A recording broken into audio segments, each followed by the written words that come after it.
Okay. So a warm welcome to all of you for anthropology classes. Before I give you a brief idea of what we are going to read and what will be the schedule of this course, just want to know how many of you are preparing for 2024. Okay, majority of them. And how many of you are with 2025 वाले attempt के लिए अभी शुरू करते हैं? So okay. So since majority of you are preparing for 2024, this coming 5.5 months is going to be relatively very much hectic for you because you have to prepare for prelims, GS भी cover करना है. At the same time, you have to make sure that your syllabus of anthropology is also done in the due course of time, because if what actually happens कि आप लोग mains की तैयारी नहीं कर पाते if before prelims, then in that case the prelims become a very dicey game, what you can say. One very important problem is that suppose without preparing mains, if you qualify somehow prelims, तो फिर वो vicious cycle है. Okay, because you will end up not losing not just one attempt but 2 attempts. So that's why for this coming 5 months you should be focusing solely on mains की preparation in GS as well as in optional, because prelims or mains ke beech mein that time that you will be getting hardly 100 days approximately, it's not enough to prepare anything from scratch, be it the optional, be it any part of the subject, say world history, post independence, social justice, governance, ethics, essay, internal security, disaster management. All those are not the part of prelim syllabus but are covered in mains. Okay, so that ways you just need to make sure that this 5 months should be solely focused on prelims, and for mains. And when I'm saying for mains, I mean that कि आपका focus answer writing पे होना चाहिए. Okay, so based on that notion, let's begin with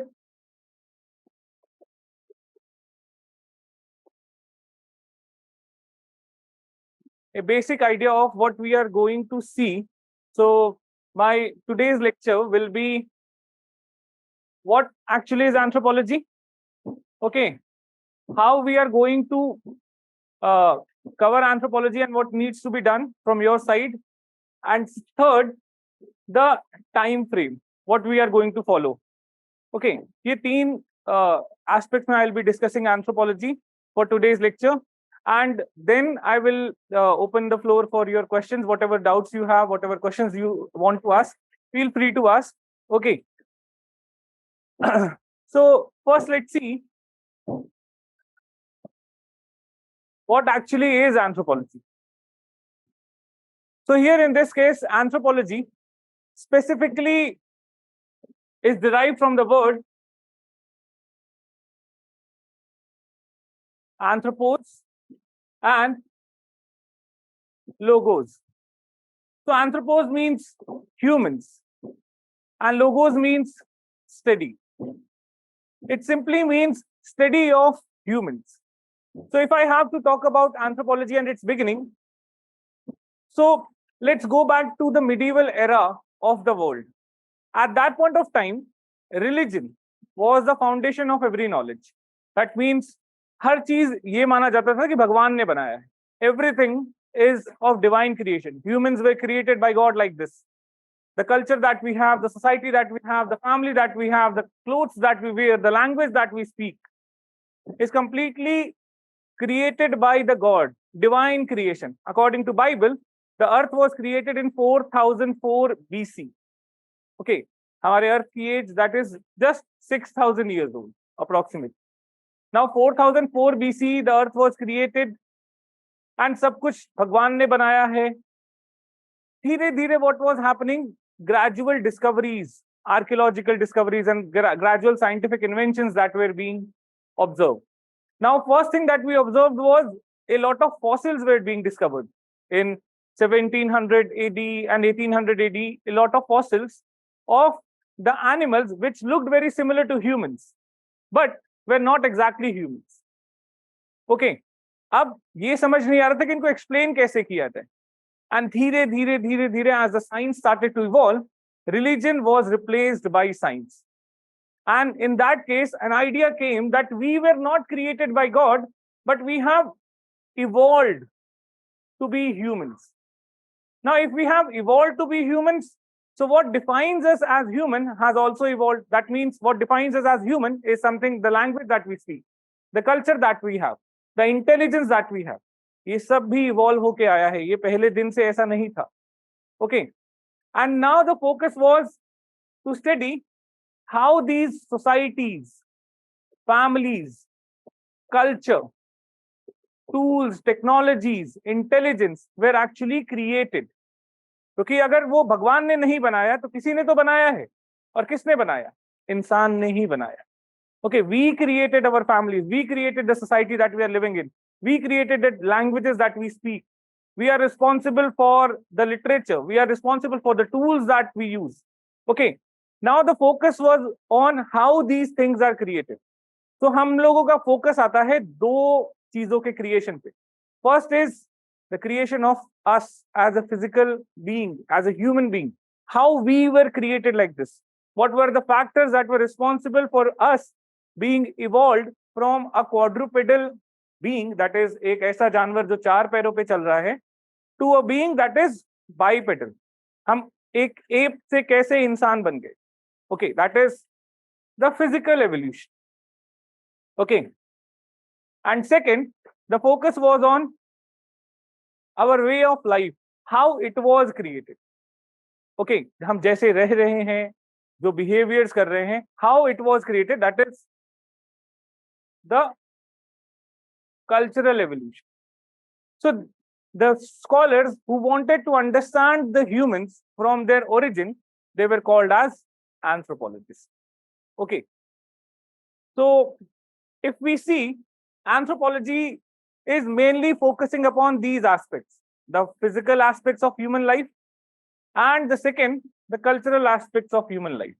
And since it is covering the physical and cultural aspects from time immemorial, that is from the past till the present, so we study humans from all the time that was in the past till the present, plus we are also studying the culture of humans across the globe. जो India में रहने वाले हो, चाहे America में, चाहे Australia, Africa, wherever it is. Okay, so that's why the most comprehensive definition is it's the study of human across space and time. That is humans of all the places on earth and humans of all the time from the past till the present.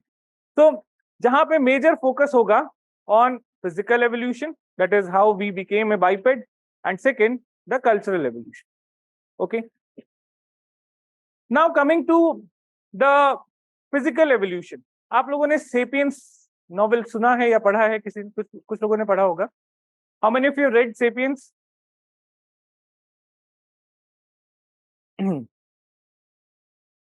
How many? Only one.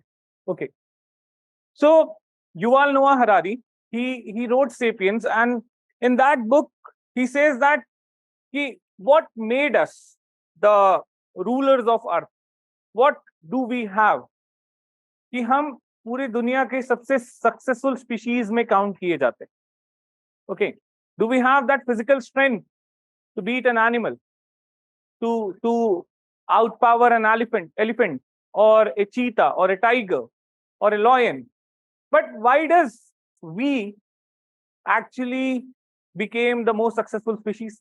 Now imagine a newborn child, उससे ज्यादा vulnerable कोई नहीं है human में, और in fact across all the species present on earth, the newborn child of the human is most vulnerable. मतलब it cannot survive for an hour without the assistance of the parents or mother, isn't it? Neither it can crawl nor it can speak out anything. कोई defense mechanism नहीं है, zero defense mechanism. Okay, the weakest of all the species on earth. Imagine a dog, small puppy. It can walk, it can run, it can make sounds, it can cry, it can identify the sound on the very first day of the birth. It's not completely stuck to the mother.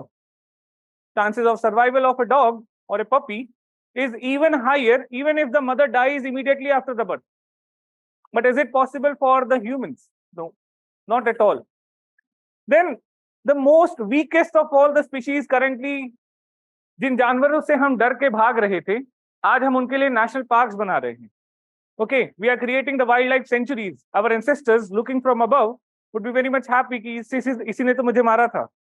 And now we are protecting them from whom? From us. कि यार तू हमारे सामने रहेगा मर जाएगा. And that's why I'm creating a national park for you, so that, and we have prohibited whom to enter? Ourselves. कि हम नहीं जाएंगे वहां. Now this is the statement that we are making about our supremacy on earth. Now what made us that supreme? Okay, it's definitely not the physical strength that we have. Okay, it's not the agility, intelligence or intellect. Okay, and that intelligence is something that has created a barrier or one of the strongest shield in front of us. And intellect ke saath saath, what has made us more protective is the fear that we had while we were living in the forest as an animal. जब सबसे vulnerable थे और intelligence भी नहीं था, तो क्या था? डर था जानवरों से. और जब वो जानवरों से डर था अपनी सर्वाइवल को लेके, so gradually as we became more intelligent, the survival instinct became more stronger. And जैसे ही हमें कोई अपना threat दिखता है, we immediately have the tendency to eliminate.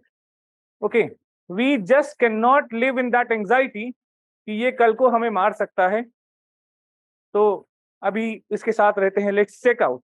So that made us more cruel also because of a very high survival instinct. At the same time, survival instinct के साथ साथ higher intelligence, having that power. So this made us one of the most successful species, that is a great amount of survival instinct.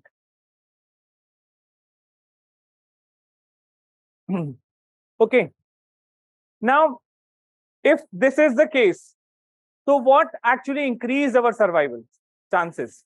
How intellect is increasing our survival chances? We were not having like machine guns or say automated weapons in the past for thousands or for millions of years, but still we survived due to the intellect. So what actually is provided by our intellect? That one thing that made us more capable of surviving is socialization or living a collective life. झुंड में रहना. Okay, that is collectively, हम जब साथ में हैं, one is weak, two is weak, but hundreds, 50, they're not that weak. Okay, and collectively we can create a mechanism by which we can outnumber, we can overpower any number of the animals or of any size. We can do that. Okay, so that means being a social animal or having social instincts gave us the capability to outpower anyone. Now, how does that social instincts come to be? Social हुए कैसे? So it is believed that we are social because we could speak out. We could express our emotions. We could express love. We could express care. We could express a lot of emotions through gestures, through various forms of words. We are social. And since we are social, that brings a collective strength. Okay. अब social होने का एक बहुत अच्छा reason है और एक बहुत अच्छा कारण that is being talked about by sapiens, that Yuval Noah Harari, is we gossip a lot. Okay. Whenever we live or whenever we come together, हम gossip बहुत करते हैं, एक दूसरे की चुगली बहुत करते हैं. We do that, isn't it? And we all love it. We all love discussing about somebody who is not present in front of us. So whenever a group of 5 friends come together, the one who is missing is the one who is most discussed about, isn't it? And now this gossip is having some kind of evolutionary significance. It's not like we randomly gossip. It's something, a common instinct that is present across all the humans. We all love to gossip. आज भी अभी मैं यहाँ पे class में कुर्सी लगा के बैठ जाऊं और मोदी जी के बारे में डिस्कस करें, the class will be like a super hit class. I will be one of the most respected teacher. We have some teachers like that. Okay, now see gossips. So now that gossip actually will help us strengthen the social bond. Okay, and when we gossip, we develop that instinct, we develop that emotional bond. Now this gossip wala concept is missing among any other animal, and that's why the social bond is not that strong. And that's why they could not outnumber or overpower the animals like us, the humans. Okay. Second thing that makes us more social is we believe in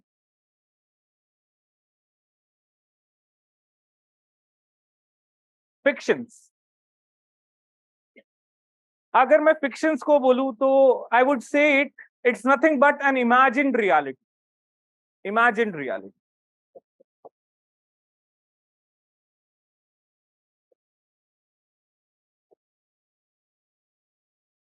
Okay. Now what is imagined reality? कि कुछ चीजें जो हम समझते हैं शायद सच है. Okay.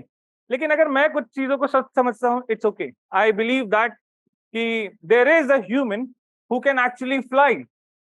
There is a human who has magical power. He can, with his concentrate, say, meditating power, can lift this person high up in the air. I believe it. If I say this in front of you, you will say, कि क्या फूक के आया है? Okay. But if we all believe in it, suppose if I believe that there is some human who with his intellect, say meditating power, can lift this person up in the air, it's like I am crazy. But if we all believe in it, what are we going to do? We will go to that person, साष्टांग प्रणाम, isn't it? वो हमारे लिए भगवान हो जाएगा, वो हमारे लिए शायद सुपरनैचुरल पावर हो जाए. हम उसको किसी बाबा या आप लोगों ने नीम करोली बाबा का नाम सुना होगा. Okay. So it's our ability to believe in such fictions. I'm not doubting his capability. Anyways, आपकी अपनी अपनी belief है. But just let's talk about in the anthropological sense that we all believe in that imagined reality. And this imagined reality कि कोई भगवान है, कोई आत्मा है, कोई spirit है, कोई soul है, that brings a sense of solidarity, a sense of common bond. कि हम सब किसी एक भगवान में मानते हैं. हम सब मानते हैं कि कोई एक ऐसा आया था जिसने ऐसा कुछ किया, and he had or she had some kind of magical power. Okay, since we believed in that imagined reality, we all are on the same page, at least with respect to the belief. Whenever we are anxious, whenever we are facing some kind of crisis, that imagined reality will come to unite us. And when we are united, we can fight any problem. Okay, we can outnumber any animal. We can fight anything that comes in front of us because we are collectively together. So our ability first to gossip, and ये gossip करते करते ability to create that fiction and to believe in it, collectively believe in it, that makes us more, or that actually increased our chances of survival. Okay, that is the social capability. Now, in anthropology, you must have heard about this story of Ubuntu. Okay, have you heard about this word Ubuntu? So there was an anthropologist who actually went to Africa, and there, from the nearby town, what actually was happening? He brought a packet of candies, and he just placed that packet of candies below a tree. He asked an African tribe, all the children, he accumulated all the children and asked them, let's play a game. And when he says, the children ask, what's the rule of this game? So he says that you have to run from this tree to that tree, and the one who reaches first will get all the candies to eat. Now there were more than 100 children, and what he was surprised, in fact shocked to see that all the children, they tied their hand together and ran together towards the candy, and all collectively savored that candy, all collectively ate those candies. Now, when he asked, why did you do so? The children said, it's Ubuntu. So he was confused that who is Ubuntu? And then he asked again, what is Ubuntu? Or who is Ubuntu?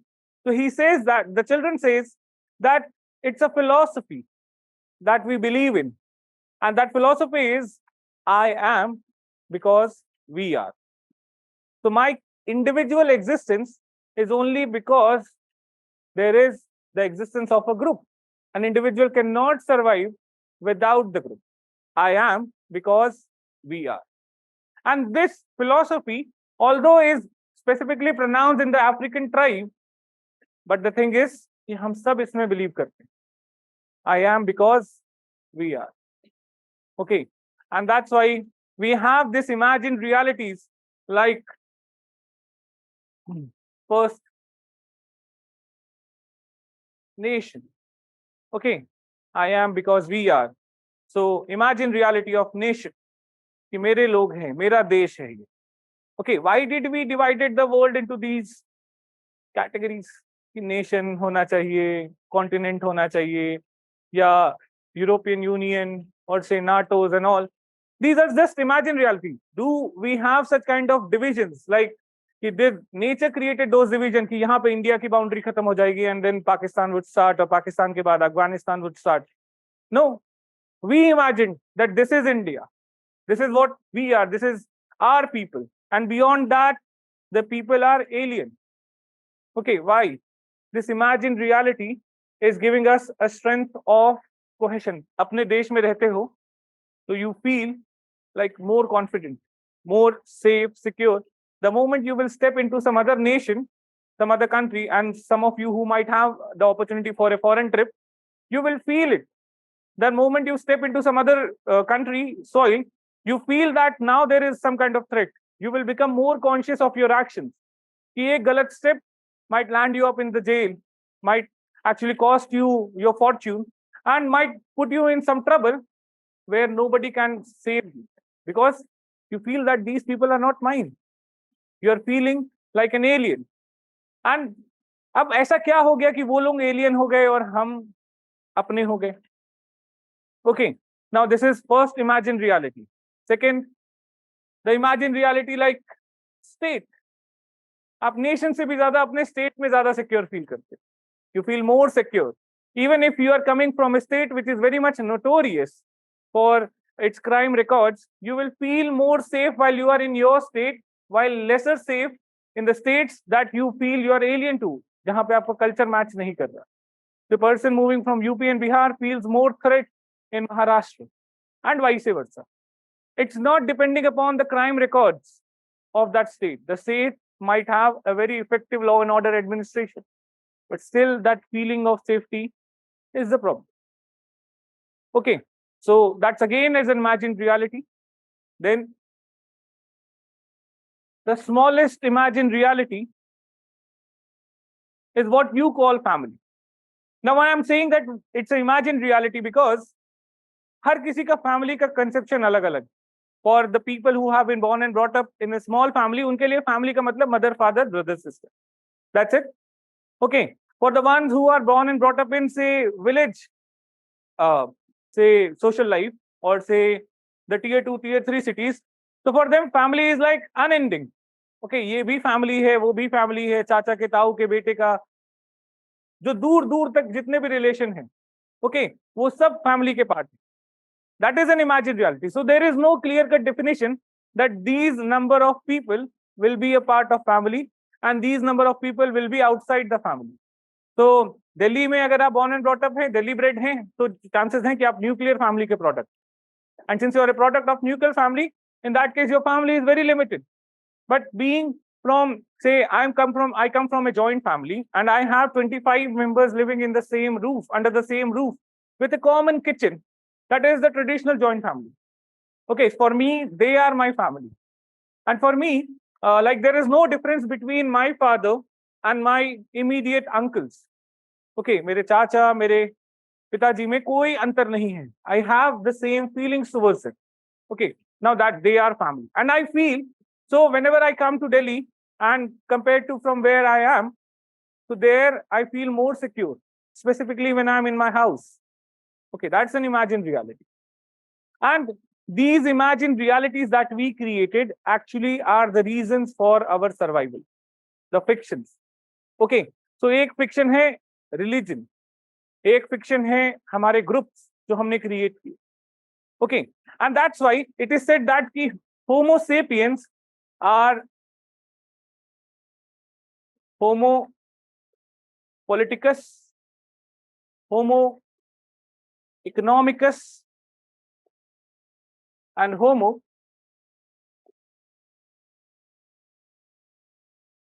religiosus. That means economics, polity, and religion are the byproduct of humans living together. अगर भगवान ने ये सब नहीं बनाया, तो इंसान ने अगर बनाया है, तो that means when people live together, they created such kind of arrangement so that they could live properly. They have to create some kind of arrangement by which law and order or peace and harmony can be maintained in the group, isn't it? And that's how politics was created, in order to enforce certain norms that should be followed by everyone. So politics is the byproduct of humans living together. Second, if they have to live together, they have to believe in something common. That only will bring them together. नहीं तो मैं किसी चीज में मानता हूँ, आप किसी चीज में मानते हो, आप कुछ और मानते हो, हम सब की अपनी अपनी बिलीफ है. Can we live together? हम एक दूसरे को मार देंगे. Okay, we will kill each other because of the dispute. And if we are enemies of each other, then how can we outnumber or outpower the other animals? अगर हमारी energy और effort आपस में एक दूसरे को मारने पे लगी हुई है. So that's why we had a common belief, and that led to the birth of religion. So religion is something, a byproduct of humans living together. And the third thing is, when we live together, we have to ensure that we have adequate resources available for our survival. एक खाना होना चाहिए, पीने के लिए कुछ सामान होना चाहिए. So we do have, or say, shelter or some kind of things that should be there so that we could survive together. अब not everybody is equally good in all the skills, right? So suppose if we were hunting, तो जरूरी नहीं कि हर कोई hunt कर पाएगा. Okay, there might be somebody who might have a better capacity to hunt, while the other who might not have the better capacity to hunt. Okay, now there has to be some kind of exchange between the ones who have the capability to hunt, while those who do not have the capability to hunt. So they will make some tools, they will make some other things, okay, so that they could exchange whatever they are expert in. So, and this exchange would create social relationship. So suppose if I give you something, you are obliged to give me back something in return, be it money, be it respect, be it anything else. Okay, now, और इसी से तो सबके सब survive कर पाएंगे, सबके पास खाने को होगा. Okay, and that's how the system of exchange was again a byproduct of humans living together. So something that we consider for granted हमारी लाइफ में, like politics, economics, or religion, it's something, it's because we are a social animal. हम लोग group में रहते हैं, इस वजह से इनका रहना जरूरी. तो एक आइलैंड में if you leave 10 people, say 100 people from different religion, from different background, from different language, दो ही ऑप्शन है, या तो वो एक दूसरे को मार के खत्म कर देंगे, or if they have to survive, they will invent a new religion, they will invent a new economic system, and they will invent a new political system. Only two options are there. First one, kill each other, कोई नहीं बचेगा. And the other one, say, invent something, invent a common belief system, invent a system of exchange, or invent something, a political mechanism to ensure law and order, harmony among them. And this is what humans also did. Now, there is an anthropologist known as Robert Dunbar. He gave a concept of what is called as Dunbar's number.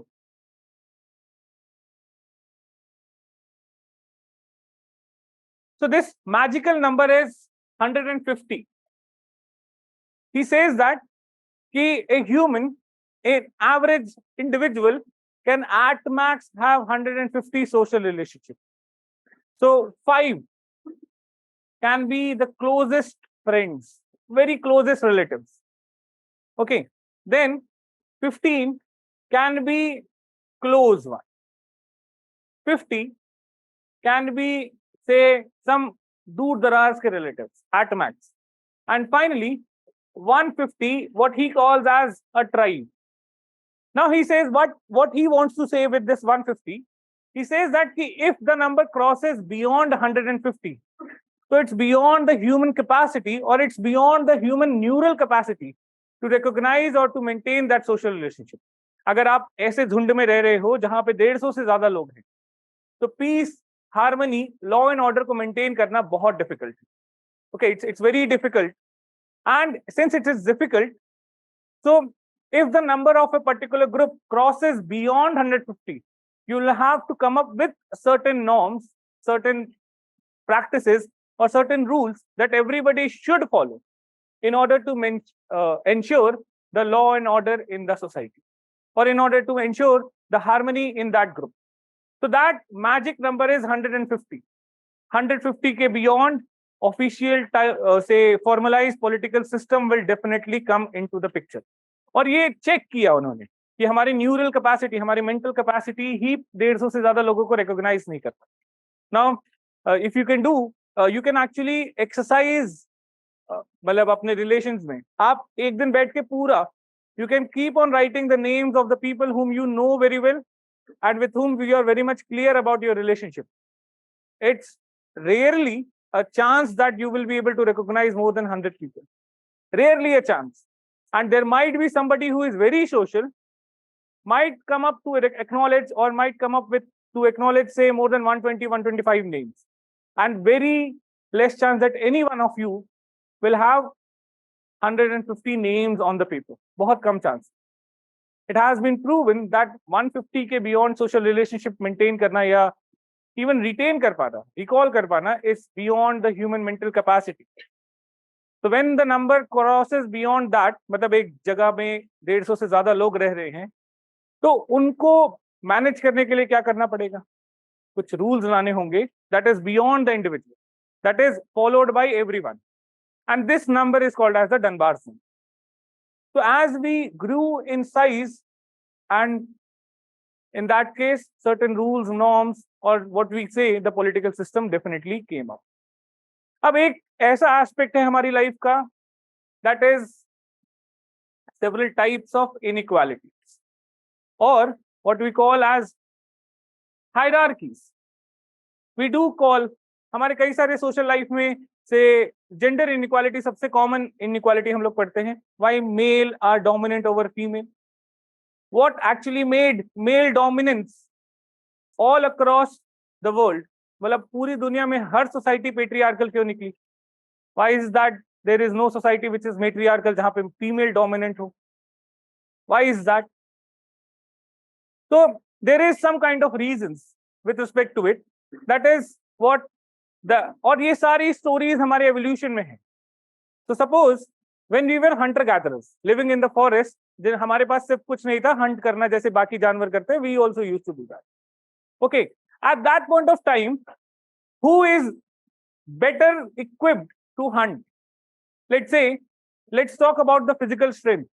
Physical strength definitely is more in males because of a higher lung capacity, because of the body size, a greater body size and larger size of lungs, and larger lungs, hence more air capacity of the lungs. Means its lungs are like just like balloons. Okay, and उस balloon में आप ज्यादा से ज्यादा हवा भरोगे तो आप एक फोर्स में, एक झटके में बहुत ज्यादा एनर्जी एक्सर्ट कर सकते.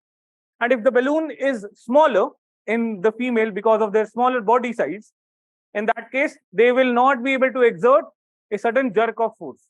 अब कोई पत्थर हिलाना है, कोई भारी जानवर के बॉडी को कैरी करके केव तक लेके आना है, तो then there is a exertion of force that is required. अगर आपको 50 किलो वेट उठाना है या 20 किलो वेट उठाना है, तो then एक झटके में फोर्स लगाना होगा. And that's where the lung capacity comes into picture. So first thing, they were the ones who were better suited for hunting. Second reason is Again the biological aspects. Suppose करो कि women actually the reason is menstruation. That is, if women actually who are menstruating, if they walk into the forest, then they will be leaving the stains of blood on the ground. And उस समय तो such kind of pads वाला concept तो था नहीं. So in that case, if the women they are leaving the blood on the ground, they might leave the trace of the entire group, and instead of hunting, they might get hunted. So ulta ho jayega. And that's how it was beyond the capacity. Means women were kept specifically for those period in which the body is oozing out the blood. So it's better to keep them at a place where they do not actually leave the traces of blood. Else, the smell, the stains of the blood will actually leave them or lead the animals to the group. And somebody, अब hunting में एक problem है, and एक और problem है. Suppose if there is a 10 men and 10 women group. Okay, there is a group of 10 men and 10 women living together. Now, imagine if hunting goes on and 10 men गए and सिर्फ 9 मर गए, एक ही वापस आया. Okay, 10 में से 9 they got killed and only 1 could come back. There is a higher chance that the group will survive because that same man can impregnate all the women, and 10 women can actually give birth to 10 children, right? But imagine opposite happening. 10 women went for hunting, only 1 came back. 9 got killed. The chances of survival of the group becomes very less because a woman cannot at the same time give birth to 10 children. Okay, so 10 men cannot make a woman give birth to 10 children, while a single man can impregnate all the 10 women and they can give birth to the 10 children, and that's how the group will survive more. And that's why it is said that the men were more expendables, not that movie wala expendables. मतलब आदमियों को ज्यादा खर्च किया जा सकता है. They can be spent more without ensuring or without putting a threat on the survival of the group. Okay, कि अगर एक ही आदमी होगा तो भी काम चल जाएगा, लेकिन एक वुमेन रही तो ग्रुप के सर्वाइवल के chances is almost nil. Okay, and that's how men were more prone to risk their life for the survival of the group. Okay, अब कोई अपनी जान पूरी रिस्क पे लगा रहा है सिर्फ आज के खाने के लिए, कल के खाने के लिए, so definitely he or she needs to be compensated. If I'm risking my life, what is the form of compensation that you can give at that point of time? पैसा तो था नहीं. There was no currency, no formal system, nothing of gold, silver, or something like that. What could be given to them? Prestige. Only prestige. Okay, and that is how inequality in the prestige started to develop, because they were the ones who were risking their lives for the groups. And that is how inequality of prestige would actually come in the society. And since everybody had a evolutionary history, this is something that is very much common all across the world. Okay, now since we are not hunting, gathering anymore, now the men are not risking their lives anymore. In that case, this prestige is now being questioned. ठीक है, पहले किया होगा, but why now? Women have the equal capacity because we are not fighting the game with the physical strength. अब war हो रहा है तो it's not like that कि वो movies की बात अलग है. Okay, but in reality, the war में there is no physical fights. We all have technologies. We all are fighting fighter jets, or we have sophisticated machinery to actually kill our enemies, or the technologies like cyber operations or cyber hacking or something like that, that requires more intellectual strength, in which women are no less than men. Okay, and that's why there is a question mark on this hierarchy. Earlier it was very much accepted और उसका logic था, but अब नहीं है. And that's why अब लेकिन एक चीज और है. For example, if you see, why do people get offended when you point the fingers? So for those who are coming from UP Bihar can actually understand कि we get very much offended. I also come from UP. I'm from Gorakhpur. So we actually get very much offended क्या कि कोई उंगली दिखा के बात करे, isn't it? उंगली नीचे करके बात कर, उंगली कैसे दिखा दी? Okay, we have that dialogue. Why do we get very much offended? Okay, actually this is again related to our past. When we actually used to believe that there is some kind of magic, we used to believe in magic, कि magic होता होगा और magic लोग करते थे और आज भी हम लोग मानते हैं कि टोना टोटका ये सब होता है, isn't it? And that's why, since we are coming from a past where we used to believe in magic, spirits and all that stuff, at that point of time, casting a spell on somebody was like when a black magician would actually put his finger in some kind of solution, some kind of concoctions, and point that finger at you. The moment he points a finger, he is casting a spell on you. And that's why it was considered to be a threatening behavior. और आज के time पे वो behavior तो चले गए, but वो memory तो है. We have that memory that yes, this means. So this became a disgusting behavior. It became a forbidden behavior. We cannot do it because we have an evolutionary past who used to believe in magic. Okay. Now we also have certain memories, like आप में से कितने लोगों ने snake को touch किया है? Okay, very few. More than 90% have not touched the snake. But आप में से कितने लोग स्नेक की स्किन को फील कर सकते हो? Can have an idea about that skin? कैसी स्नेक की स्किन होती होगी? How many of you have that idea? Without even feel, आपके दिमाग में, if you have to imagine how the snake's skin would actually feel, how many of you have the idea? I think almost everyone would have that idea कि snake की जो skin है काफी jelly type की होगी. Okay, something like that. How that idea is common to everyone. I have not touched the snake, but I can still understand that this is how the snake's skin would actually feel like. Or how many of you actually are scared of snakes? कितने लोगों को सांपों से डर लगता है? और कई लोगों को सांप सपने में भी बहुत आते होंगे. Okay. Yes. Now, why is it? It's not something, कुछ psychological problem है, something like that. Now, सांप इतना कोई डरावना जानवर थोड़ी ना, उससे भी ज्यादा ferocious animals are there. But we fear snakes the most. Okay. Or spider, lizards. We fear it the most. Not some grandeur animal like crocodile. हम उतना नहीं सोचते उसके बारे में, उतना नहीं डरते. But snakes, why? Because of our evolutionary history. Again, now when we were hunter gatherers, we used to move. कई बार क्या होता था कि we used to put our hands in the bark of the tree in order to capture some birds' eggs. कुछ eggs वगैरह होंगे, वो ले लेंगे, वो खा लेंगे. And most of the time when we used to put our hands there, so instead of eggs, we used to be bitten by snakes or maybe some spiders.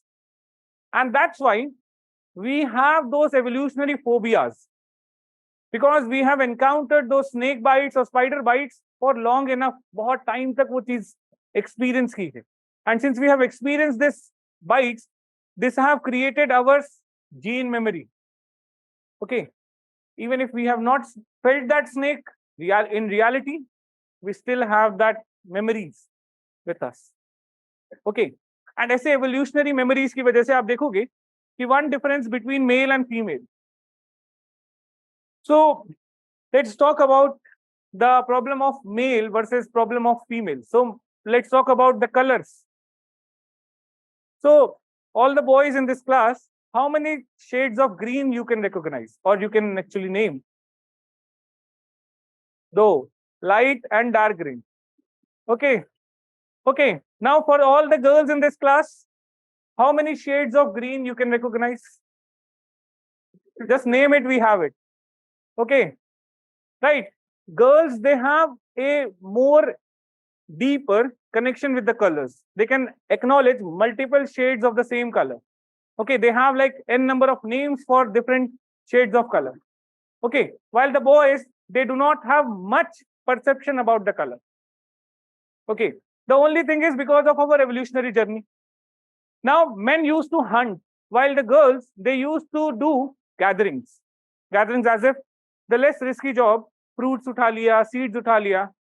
And with fruits, seeds and all, they used to identify by the color, whether it is ripe to eat, whether it is poisonous, whether it is good for humans or not. Based on the color, they used to decide whether it is edible or not. Okay, and that's why their color perception became more evolved compared to men. So girls का color perception बहुत strong है. Okay, and that is the case.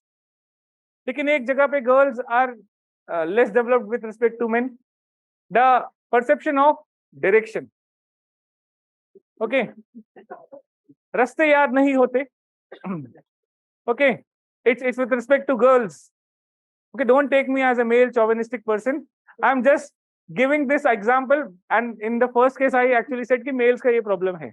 So take it this with that evolutionary spirit only.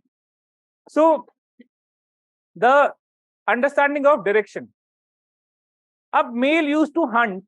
That means एक moving animal है, उसको direction track करना है, and then उसको precisely hit करना है, so that the object actually precisely strikes that moving animal. हमारा direction perception बहुत ज़्यादा strong बना.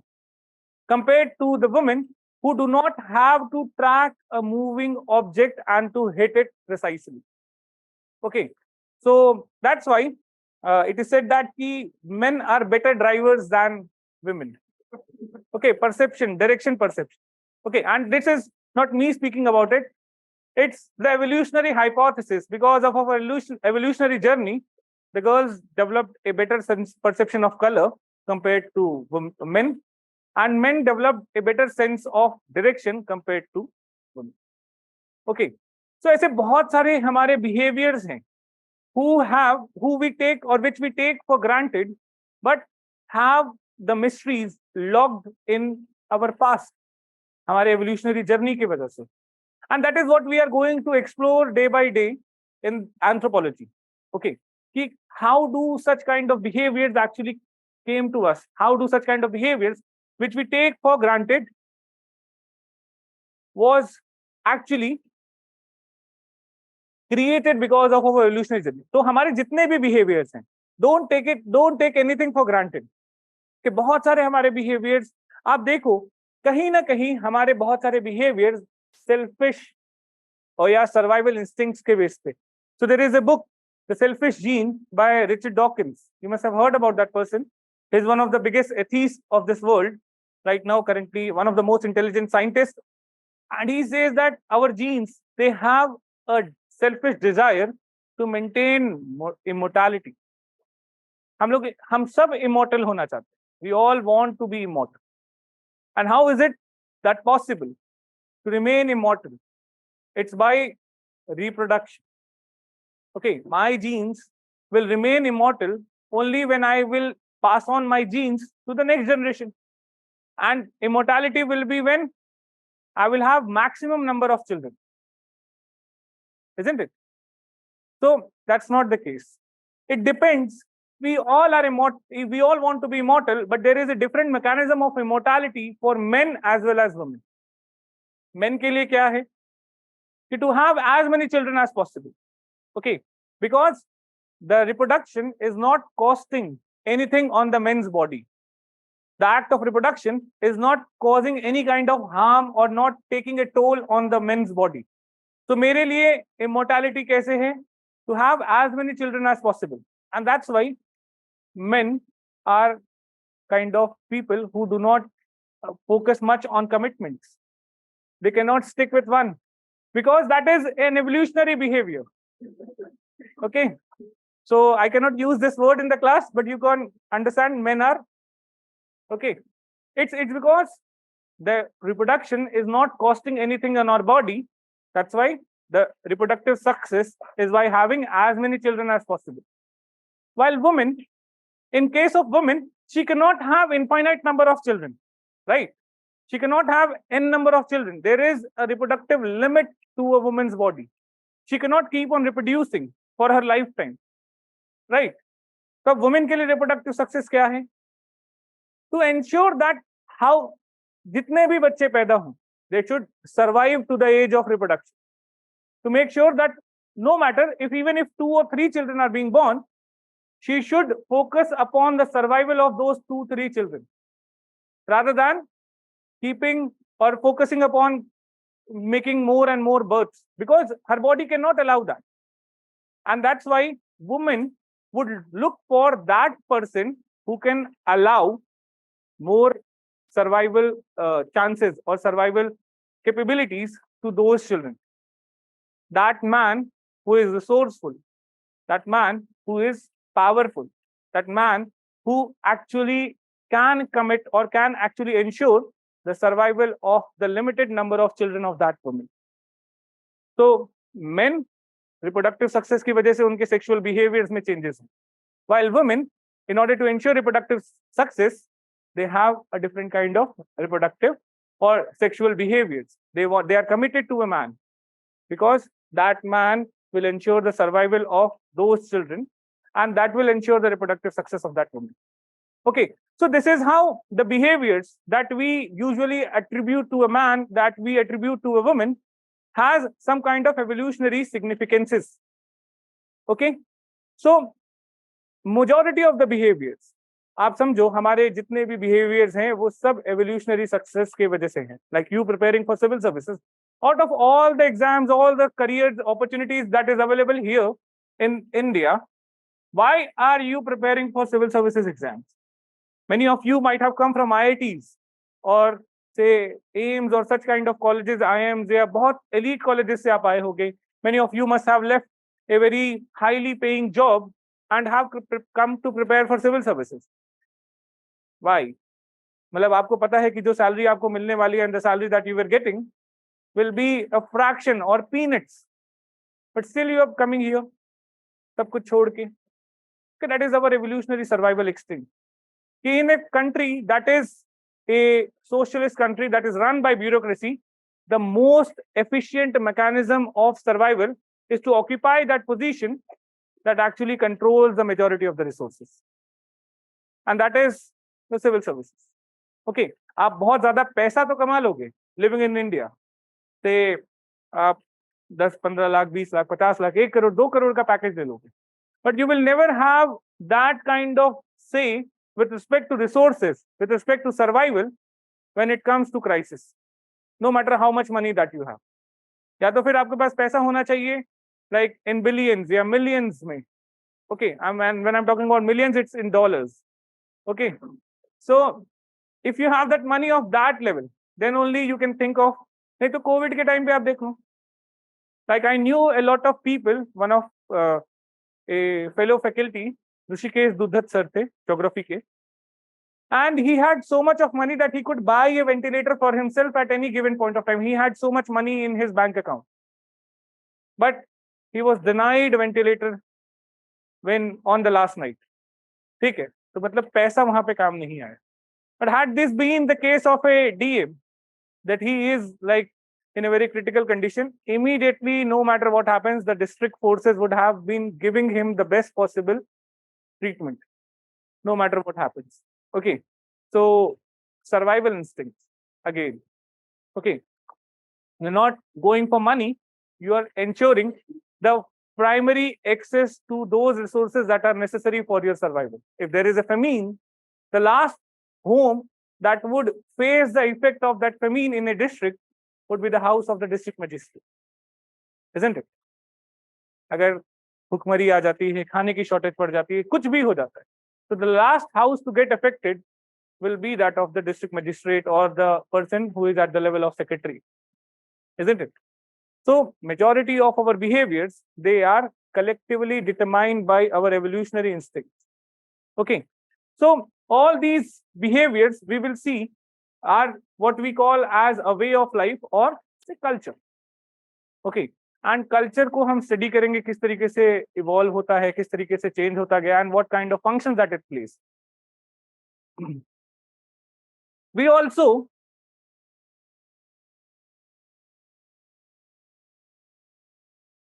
see anthropology divided into 4 major sub branches: physical anthro, socio-cultural anthropology, archaeological anthropology, and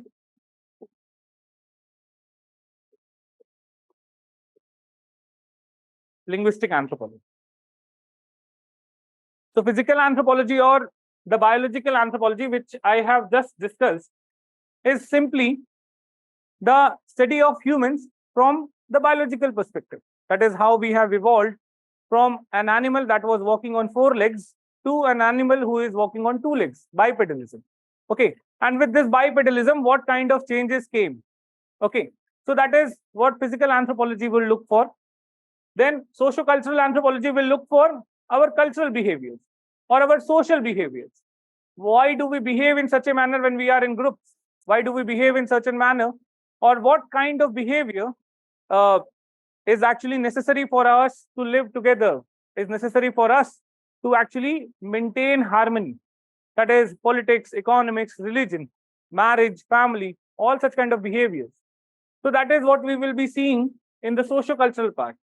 Then archaeological actually will be trying to understand human past from the remains of the past. So suppose करो कि आप एक archaeological site पे जाते हो and you find a fossil, you find a burial जहाँ पे सिर्फ एक fossil है, एक skeleton है, with a lot of other things like several potteries, several tools, and then there is a burial in which there are tens of numbers of skeletons put there. What do you derive from it? उसी के बगल में एक burial है जिसमें 10 skeletons हैं और एक बरियल है जो काफी बड़ा है जिसमें सिर्फ एक ही skeleton. Sorry? Hierarchy, stratification, that there is some kind of social inequality that is there in the society. Okay, that means there is some kind of stratification that is there. एक आदमी के लिए एक special pit है and then there are tens of skeleton in that small pit. There is some kind of unequal distribution of resource that might have come. So उस particular time period where you can understand that there is the birth of hierarchy or stratification in the society. One case. Okay. अलग cases में like simply you find some burials only. तो इससे क्या पता चलता है कि that people have started caring for each other. For example, we found a burial of around 25,000 years old of an old man around 40 years old in place Iraq में शनिदार cave. अब उसके skeleton को देख के समझ में आया कि that he was suffering from some kind of disease related to bones. Okay, what do you understand about that? If that person was unable to walk, still he was able to survive till the age of 40. That means the social system was very much strong. They were able to support that person, and even after his death, gave him a dignified burial. That means society, the family, the value system has started to come up around 25,000 years ago. Okay, so this is by understanding or by exploring the archaeological remains, we are able to understand the kind of society that might have existed at that point of time. Or सबसे simple, Harappan civilization. So we find that the city was constructed at 2 levels. At the higher level citadels and then the lower levels for the commoners. That again shows that society में hierarchy थी. The ones who were elites were living in the citadels, while the ones who were commoners were living at the lower levels, right? घर के sizes से समझ में आएगा और बहुत सारी और problems. Okay, so this is the archaeological aspect that we are going to study. Then the last one, that is the linguistic aspects. Okay. The linguistic aspects, that is the language, how language originated, what were the physical changes that happened that we are able to make such kind of sounds, how is it related to our intellect? So for example, we are making some kind of sounds like ba, sa, something like this, but that's not language. When this sound, ba, sa, is in some way arranged in a particular order, that makes a sound which is very much intelligible to you. That means you can make some meaning out of it. And that is where linguistic anthropology comes into play. That what rules we created in order to make these sounds arranged in a particular manner so that it becomes meaningful. That is linguistic anthropology. Okay. And the language have a lot of social connotation. A lot of social connotation, it has a lot of cultural meanings. So if I say that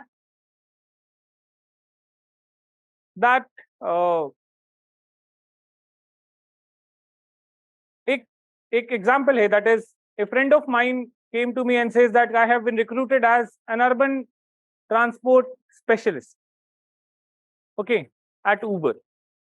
Now this is one way of saying that he has been recruited as a driver in Uber, okay, or he has been recruited as a delivery executive or delivery partner at Zomato. That means simply a delivery boy at Zomato, okay. Or suppose if I make a statement like that there is or a lot of civil properties were destroyed by an army operation in Punch, Srinagar. Okay, ऐसा हो गया. So the image that comes to you is like कि army कितनी ज्यादा careless operation करती है जिससे लोगों का नुकसान हो रहा है. Now the second statement is an army operation comes with a lot the destruction of civil property by an army operation is collateral. Okay, it's part and parcel. At that point of time, the tone has been a little less negative. It's like the same thing is being said, but different meanings are coming to your mind. बात तो वही कह रहे हैं. Or say if a company says that the company has laid off 5,000 employees, okay, and the company says that we are downsizing or we are restructuring in order to, or we are following what is called as lean policy or lean in policy. Okay, at that point of time you will feel like कि company restructure हो रही, company अब ज़्यादा efficiency पे काम करेगी. The second case. First case में you are feeling like कि 5,000 लोगों को निकाले मतलब डूब गई company. Okay, both mean the same thing, but the way of talking about it is different, and that's how a different perception is coming into your mind. Okay, so we will see that how language creates different context. When spoken in some way, it will mean something else to you. It will mean something else to somebody else. Okay, that is, the language creates meaning for us and how we communicate. So all that aspects will be seen in paper 1 in anthropology, that is physical, sociocultural, archaeological, and linguistic. Then paper 2 mainly focuses upon Indian society, Indian culture. And when we say Indian society and culture, we will be focusing upon 3 major things: caste, village, and tribes. 3 major things: caste, village, and tribes. Now, there is a scholar, Madhav Gadgil. He makes a statement saying that in India, people do not cast their vote, they vote their caste. Okay. So this is a statement that he makes saying that caste is a very important or inevitable entity in Indian social life. From our day-to-day identity to our political identity to our economic aspects, we are somehow connected to caste. Okay, many of you must say that कि नहीं ऐसा नहीं है, but जैसे ही आपने competitive exam में पहली बार कदम रखा होगा, okay, I got to know that there is something like this in class 11th when I started preparing for IIT JEE. Okay, this is the journey of most of us. So class 10th tak, if you are intelligent, then you will go for science. Intelligent male, go for IIT. Intelligent female, go for NEET. Average, go for commerce. Okay, and then below average, this is I'm talking about, I'm not doubting anybody's credibility, but below average, then go for arts. Okay, because you feel like कि arts किसी को बताने like कुछ है नहीं. Okay, so this is how we decide our career and IIT JEE. And IIT JEE, thereby I realized कि there is some categories called as general category, OBC category, SC ST categories होती है और उसमें कुछ ऐसा reservation होता है. We were not aware till say class 10th at least, but that's not the case. It's because only because we all come from an affluent family, affluent as if a middle class family, wherein we were not struggling for our survival. The one who was coming from a lower middle class or say lower class family definitely would have felt what caste is, खास करके if he or she belongs to Dalit families. Okay, definitely the caste and the caste-based identity would have played a very important role in that person's life. Okay, so we'll see how this caste actually is playing a very important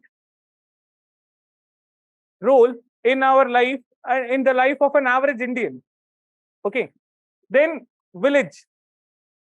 So village, what actually, so when we got independence actually, or say even before that, more than 90% of India's population were living in the village. Okay, even now also more than 60% of the population are still rural, and only 35 or 39% approximately are living in the urban area. And वो कहने के लिए urban है, ठीक है? बाकी majority of Indian cities are also just for the namesake urban, पूरे के पूरे गांव की तरह ही है. In fact, आपका ORN, it's an urban slum to be precise. Okay, so it's more like an urban slum because I was actually, when I was an aspirant, I just went to see some rooms. So एक ऐसा room था जो basement में था, and I'm talking about something 2015-16 की बात. And उस room की चौड़ाई इतनी थी कि अगर मैं दोनों हाथ ऐसे करूं तो दोनों दीवार टच हो जाए. Okay, that was something, the width of that room, and the cost at that point of time was 15,000. मतलब आज के टाइम के हिसाब से अगर इन्फ्लेशन एडजस्ट करें तो it will be around 25-26,000. That was the room, and that was in basement with wooden partitions. I asked the landlord कि what's the reason for this high cost. तो उन्होंने बोला कि यहाँ पे जितने लोग रहे हैं वो सब सेलेक्ट हो जाते हैं. 100% selection rate of this room. So I made a deal कि अगर let's make a deal, अगर मेरा selection हो गया तो I'll pay you the double. And if not, so okay, I'll not charge anything. You can just give the room to me for free. Okay, but finally it didn't materialize, and that's why I never left. I never lived here. So this is a complete urban slum. Okay, it's only that it's a part of Delhi. It can be said that कि ये urban area है. या फिर आप दिल्ली में भी देखोगे कई सारे slums हैं, कई सारे areas हैं that is very much akin to rural aspects. Okay, so in order to understand India, you need to understand Indian villages. Okay, the mindset of the people living in the villages, the social life of the people living in the villages, the norms, the beliefs, the practices that they follow, and how this village is somehow deeply related to our agricultural economy. Okay, so how they play an important role in our behaviors. Okay, now the last one, that is tribes. So when I say tribes, definitely everybody would have imagined a picture, or if I ask you to imagine a tribe, what kind of picture will you imagine? A semi-naked man covering his body with some leaves, wearing a hat of leaves, having some kind of a specific picture, holding spear in his hand, something like that, isn't it? It's a common notion that is of the tribes in our mind. How does that notion comes into play, or who is responsible for that notion? There might be a person sitting beside you who might hold the title of a scheduled tribe. He's speaking English, he's talking to you, he's sitting beside you, isn't it? But we do have a general understanding of tribes as a people who are semi-naked or some backward primitive people. Why is it so? So this notion has been created by the colonial rulers. They projected the tribes as somebody who is living in the forest and somebody who is completely primitive and backward. Now, in my personal experience, I can tell you I have visited multiple tribes. I have interacted with multiple tribes in Jashpur region, Chhattisgarh, in Madhya Pradesh. And these people are far more intelligent and have a far more experienced lifestyle than anybody of us could have. हमारा notion तो बहुत limited है. Although they do not understand trigonometry and calculus and integration and all that stuff, but they have a better understanding of nature. Their survival instincts are even more stronger than that what could we have. Okay, now coming from Amarkantak region, there is an Indira Gandhi National Institute of Tribals. There, I happened to visit a tribe. Now, these tribes used to live in the forest, and they had knowledge about 500 different plants in that forest. 500 अलग-अलग पौधों को वो पहचान सकते हैं, पेड़ को पहचान सकते हैं. And not just they can identify these 500 plants, they also know the utility of these 500 plants.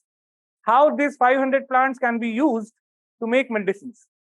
How these 500 plants can be used to cure a snake bite, to cure diabetes.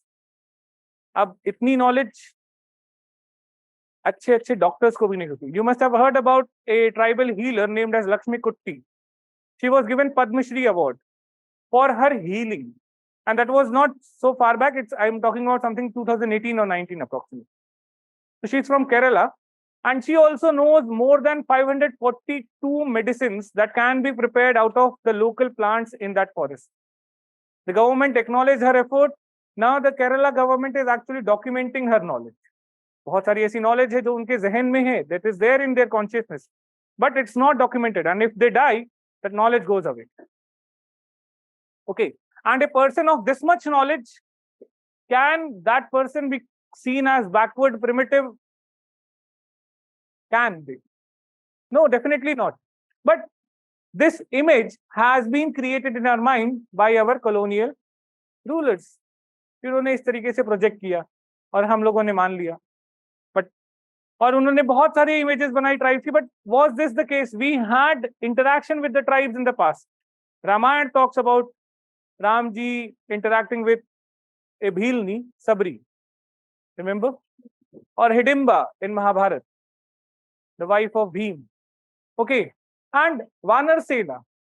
Again, the ones who were having guerrilla, who knew guerrilla warfare. Simply Vanar Sena means the one who knew guerrilla warfare. They were very much aware of the terrain and they assisted Ram. Okay.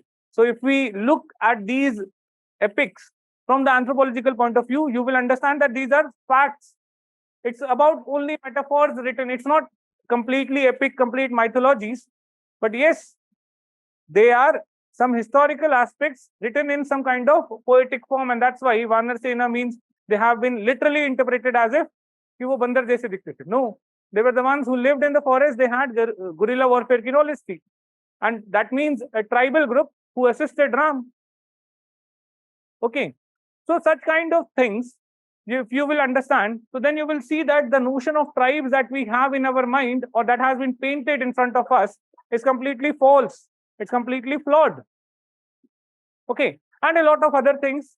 So if we see the tribal census of India, India has 798 different tribes, 798 different types of tribes. Okay. And they all vary in their education, in their social, cultural, and physical appearances.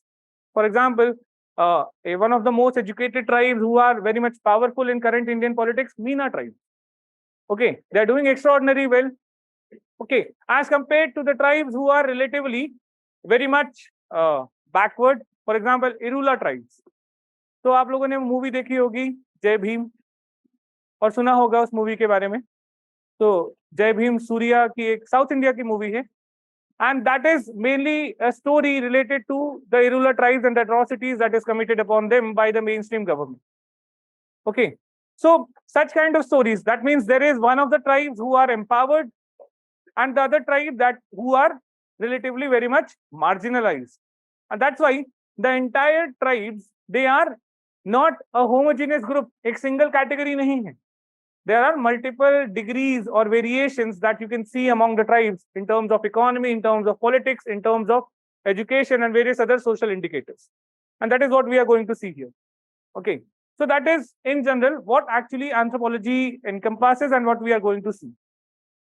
Now the second part of the question, that is how we are going to approach. So if we start any discipline, so for example, जब आप लोग physics पढ़ते हो तो सबसे पहले आप पढ़ोगे laws of motion. Okay, because that is the fundamental aspect of physics. And you use that laws of motion to derive the formulas for any aspect. Say आप gravity पढ़ रहे हो, you are reading mechanics, you are reading the kinetic motions, you are reading electricity, you are reading light. Everywhere this laws of motion actually works, isn't it? And in the same way, every discipline has some kind of theories or some basic laws. And if you understand those laws, the rest of the discipline is just an application of those laws. Okay, and that's why we will begin with theories. Now, these theories are relatively a difficult part of anthropology. I can very well start with family, marriage, kinship, and keep you in darkness.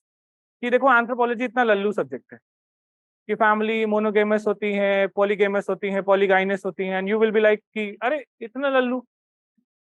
And the essence of the anthropology will always be hidden from you. You will not be able to understand. Okay, and आपको लगेगा कि ये Lallu facts याद कर ले, anthro हो गया. But the thing is, you will never be in a condition to attempt the analytical questions. And that's why it's always better to start with the tough part, so that rest of the anthropology seems like an walk on the cake. Okay. So it's like simply that I will be starting with some tough part, and I just want you, मतलब बहुत जगह पे आपको ऐसा लगेगा शुरुआत के 30 lectures में, that have I chosen the right optional? Okay, majority of the cases may you will be in that dilemma at some places that you will not be able to recall things. At some places you might feel that it's very difficult. I never expected this from anthropology. Okay, but that is the first 30 lectures only. Uske beyond, it's all about that once you are able to bear me at that till that point of time, the rest will be literally a cakewalk for you. Kahin pe bhi koi dimag nahi lagana hai, everything will come to you in a very normal manner. Koi problem nahi aage. Uske baad only 7 lectures of say physical anthropology, the first say understanding of physical anthropology, because the next thing that will be new to you will be genetics, and that will be somewhat more critical to you. Yahan pe kuch samajhne mein kuch problem aayegi, but till that time I will be very much slow, very peacefully taking up all your doubts. Koi bhi issue hoga, I'll be handling all such issues.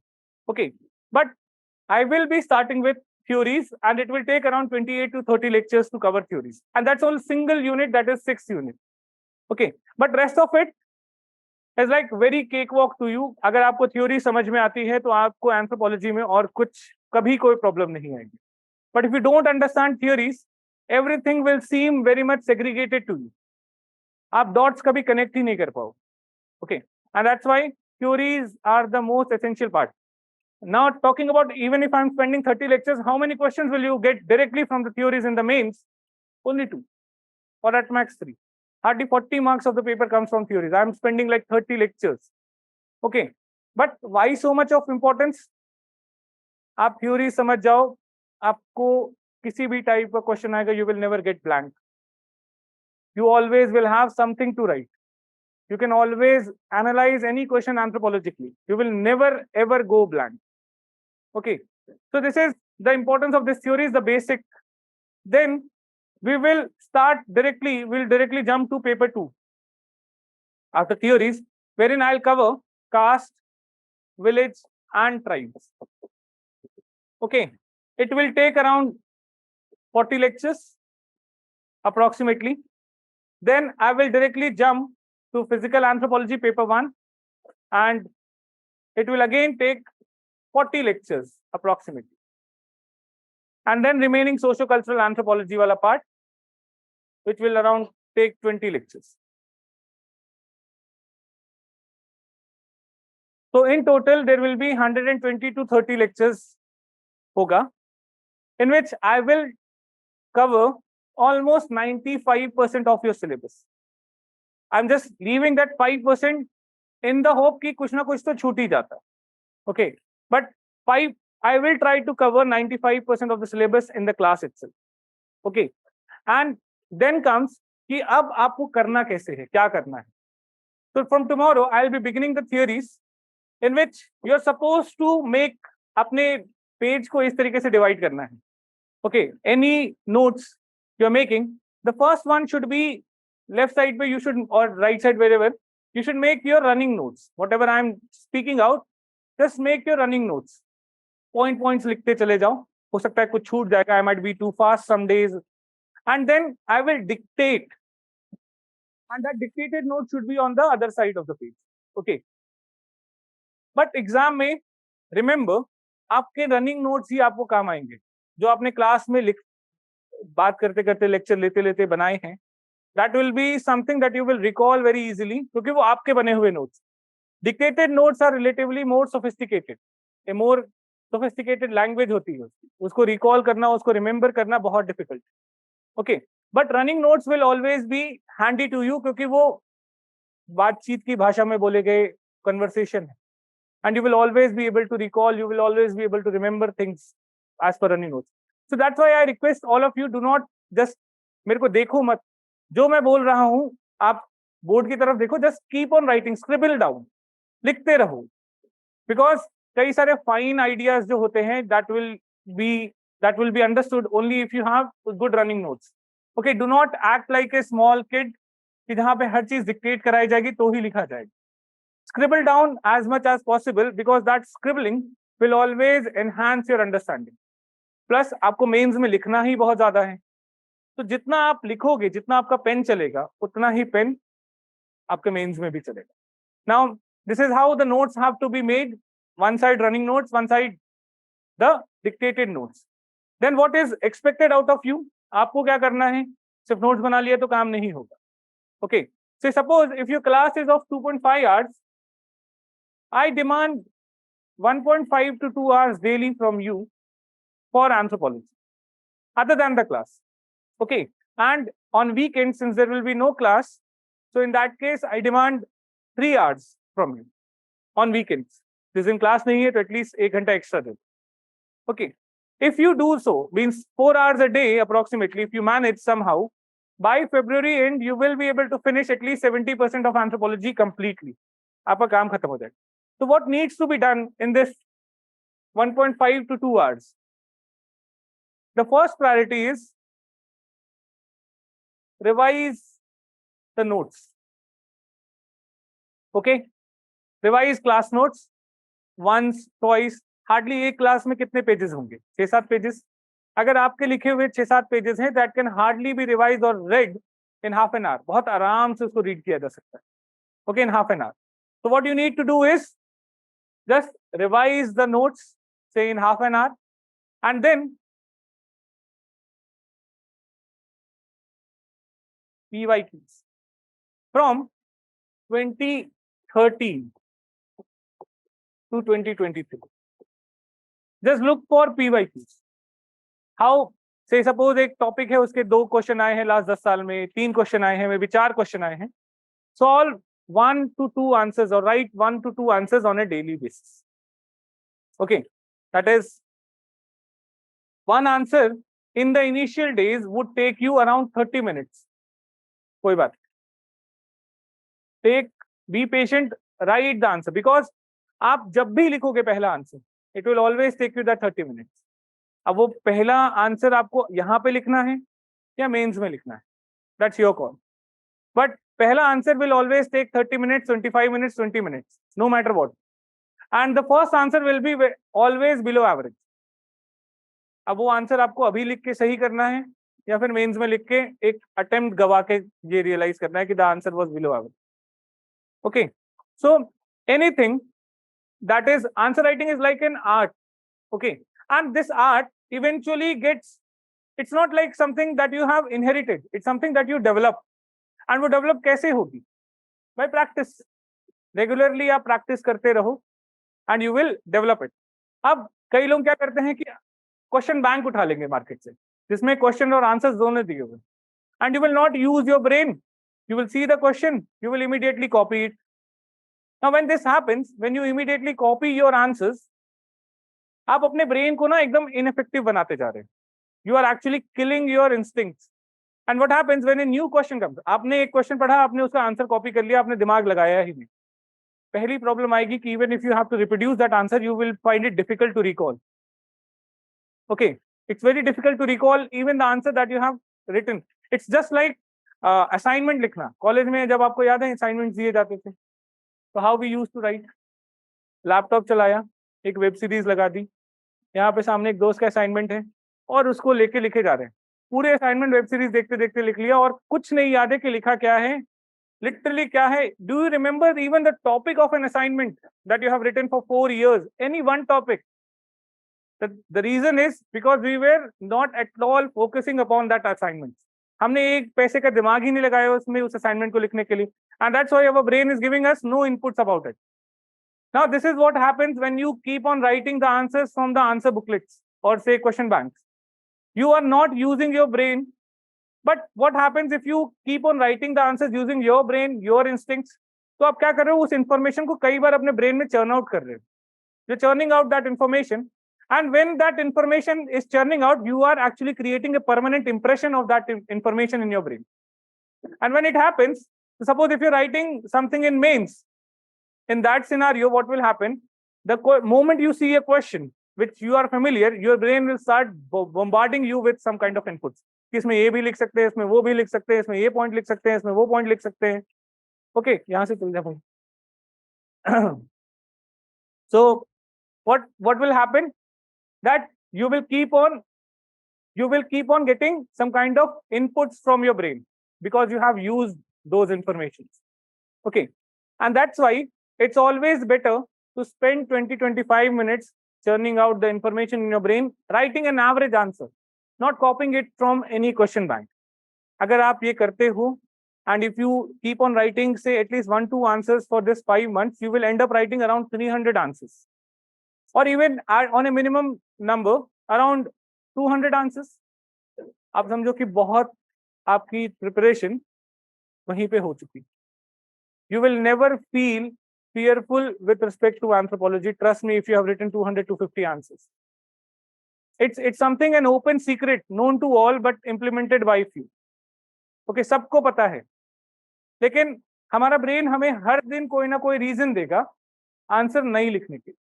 यार आज याद नहीं है, आज थोड़ा थकान सी हो रही है, एक बार परफेक्टली याद हो जाएगा तब लिखेंगे. Okay, and that utopian day will never come. Trust me, that utopian day जिस दिन आपको सब कुछ याद हो जाएगा वो कभी नहीं आएगा. आपके 5 साल के अटेम्प्ट में भी 5 साल में आपको कभी ये कॉन्फिडेंस नहीं आएगा that I know everything, I remember everything. It will never happen. And this is UPSC, not a board exam. Trust me, do not fall into that trap of perfection and completion. ठीक है, कि sense of perfection और sense of completion के trap में नहीं घुसना है, क्योंकि अगर आप वहां फंस गए तो वो यूटोपियन डे का इंतजार करते रहोगे और attempt after attempt after attempt will be gone. And that's why remember that आपको कोई भी ट्रैप ऑफ और प्रोक्रास्टिनेशन नहीं करना है. The best way is when your brain says that आज याद नहीं है तो कैसे लिखें? Open book लिखो. Okay, read the notes, write the answer. कहीं पे अटक रहे हो, again open the book, read the notes, then write the answer. And even if it is happening for 4 times, 5 times, don't lose your heart. The target is to write the answer, because the target is not to remember the content. The target is to develop the art of answer writing. तो उस case में content कोई भी चीज होगी आप पहली बार में कभी नहीं याद कर पाओगे. It will never happen like this. But answer writing तो आप ग्रेजुअली सीख सकते हो. तो कंटेंट तो आप जितनी बार रिवाइज करोगे, so you are suppose to write the mains for 2024 in September. That's around 1 year left for you. In that 1 year you are going to revise the same subject at least for 4 to 5 times minimum. तो in that case 5 bar revise करने के बाद आपको याद तो हो ही जाएगा, वो तो प्रॉब्लम है ही नहीं. But answer writing, that should start right now. Okay, and it should be on a daily basis. 1 answer a day or 2 answers at max a day. या बाकी दिनों में weekdays में you can write 1 answer a day, and on weekend at least 2 answer a day. Okay, or 3 answers a day. So because you don't have a class then. So overall you will find that you are writing around 10 answers in a week. And if 10 answers in a week, in a month, it will be around 40 answers, 45 answers, and 5 months, it will be around 200 plus answers. And that will be more than enough for you. So, trust me, अगर आप answers लिखते हो, तो 5 महीने तक आप आंसरों को लेके at least 70% of answers जिसके ऊपर आप answers लिख चुके होंगे, you will be very much confident. Okay, and for that, we will have a Telegram group. Okay, जिसमें you can actually put up your answers on a day-to-day basis, and वहां पे एक evaluator होगा who will be giving you the evaluated copies of the answer within 2 to 3 days. Okay, depending upon, क्योंकि शुरुआत में बहुत लोगों को जोश होता है आंसर लिखने का, सब लिखेंगे. Okay, फिर धीरे धीरे only few are able to maintain that consistency, and then immediately you might get the evaluated copy. But I insist कि आप सब लोग 5 महीने तक रोज आंसर्स लिखो. Okay, 1. Second, on say some module basis, maybe say once we are done with theories, I will have a test of Okay, then after we do caste and village, we will have a test, and then next when we do tribes, we will have a test, and ऐसे regular basis पे test भी होते रहेंगे. But आप जब test लिखोगे तो you will realize that what actually happens कि 15 question 10 question in 3 hours become a very taskful thing, क्योंकि आपने आंसर लिखे नहीं है. तो एक साथ 10 आंसर्स लिखने में आपका ब्रेन ही एग्जॉस्ट हो जाएगा, पूरा ड्रेन आउट हो जाता है, and we are not able to finish the paper at all. 3-4 question में, like what I used to do in my initial attempt, I joined a lot of test series, that's very costly test series, कि इस बार तो test लिख लिख के ही अपना मतलब syllabus revise करती. But what happened that I have not never attempted answer writing, and since I didn't attempted answer writing, I was not able to concentrate for that 3 hours in the exam. तो 1-1.5 घंटे में मुश्किल से 3-4 questions लिखते थे, and 4 questions लिखने के बाद आई अज्यूम दैट कि ठीक है, जो स्कोर आएगा उसको 5 से मल्टीप्लाई कर देंगे, because total 20 questions, I have attempted 4 question, whatever is the score into 5 will be my overall score out of 250. That is how I used to trick my brain, and this is something what we will also do. अगर आपको 3 घंटे तक exam में बैठ के 20 answers लिखने हैं, that will never happen on that day of the exam itself. आपका ब्रेन इतनी एनर्जी नहीं डेवलप कर पाएगा on that very day. It's not like a magic wand that would happen like that. You will have to train your brain on a day to day basis. एक दो answers रोज करना है, ताकि what happens when you write the exam, you find that 70 to 80% of the paper is almost something that you have already practiced.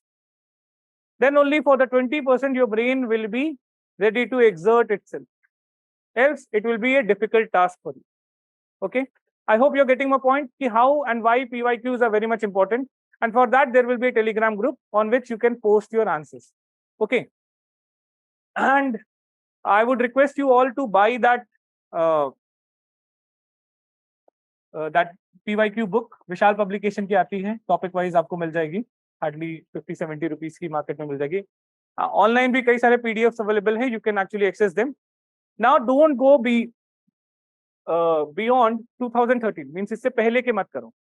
I am not saying that these are irrelevant question, but the thing is कि 2013 से पहले anthro का syllabus भी बदला है. 2011 में syllabus has changed. A lot of things that we are reading was not there in their syllabus, or something that might have been asked what is not in the current syllabus that we might not be reading at all. So 2013 plus the pattern of the questions that are being asked from 2013 have also changed. Okay, earlier there used to be like 30 or 60 marks question. Now there are 10, 15 and 20 marker questions, and that's why the pattern of questions have also altered. So 2013 ke beyond, plus we have a limited time, and that's why only 10 to 11 years of paper हम पूरा practice कर पाएंगे. अगर आप 10-11 years का भी देखोगे, so for we have 2 papers, so 10 into 2, 20 question papers will be there, and in every question paper there are 28 questions. So in total we have like 560 questions, even if we consider a limit for the 10 years. So 560 questions ही आप practice कर लो, उसके beyond तो बात की बात है. Okay, so don't go very much over ambitious कि नहीं मैं तो भाई 25 साल ही करेगा सीधा. Okay, और 30 साल से नीचे तो हम बात ही नहीं करेंगे. Don't go with that. We actually start with a lot of over ambitious targets, but उस over ambitious target की वजह से क्या होता है कि that we do not achieve even a fraction of it. Okay, so start with a realistic target कि 10 साल का करेंगे, and या फिर 5 साल का करेंगे, and if we have like 560 questions we can actually count, क्योंकि I have attempted 50 questions, 50 more, एक motivation रहेगा. अब 30 साल का आप कर रहे हो तो that means you have like 1500-1600 questions. तो अपने आप को मोटिवेशन नहीं, अगर अभी 1000 क्वेश्चन बाकी है, तो it's like it will be like a task for all of you. Okay, now there is some online doubts. The recorded lectures will be available. Okay, how to write answers from day 1. Day 1 से answers नहीं हो पाएंगे. You have to wait for say 3 days at least till I complete the first theory. Okay, once I complete the first theory, I will immediately, for the first few days I usually write the questions on the board itself. Okay, as long as you develop that practice कि आप अपना PYQs को refer करना शुरू करो and then keep on writing it. Okay, and जहां पे भी आपको लगे कि this is the question, or initially I will discuss कि इनका structure ऐसा होना चाहिए, this should be the structure, and whenever you feel like this question which is not discussed in the class needs to be discussed, you are feeling the problem of that structure, I'll discuss it. Okay, so this will happen, plus the test series or the test papers that will be conducted on a regular basis. This is what I expect from you. आपका pen जितना anthropology के लिए चलेगा उतना ही आपका score बढ़ेगा. Okay, तो remember, do not focus on the trap of reading more and more to get more marks in mains. You have to write more and more to get more marks in mains, because ultimately you are supposed to write in the mains. You are not supposed to read. तो आपके reading से कुछ फर्क नहीं पड़ने वाला. आपने 10 किताबें पढ़ी हैं, 10 बार पढ़ी हैं, कोई फर्क नहीं. आपने लिखा कितना है. The more you write here, the more your pen will work there and more your score will be. तो मेंस के लिए what is more important is pen चलाओ, लिखते रहो. For GS, for as well as, and for GS also I would request you to follow the same thing. Last 5 years के paper solve करके जाओ. Okay, whatever subject you are reading for mains, refer the last 5 years PYQs. It will be a comprehensive guide to understand whether you are moving in the right direction or not. कई बार हम read कर रहे होते हैं लेकिन उससे related कोई question ही नहीं होता, तो हम लिखे क्या. Okay, and that's why the best way is to go by PYQs. Okay, and I will be re-emphasizing about this on a regular basis.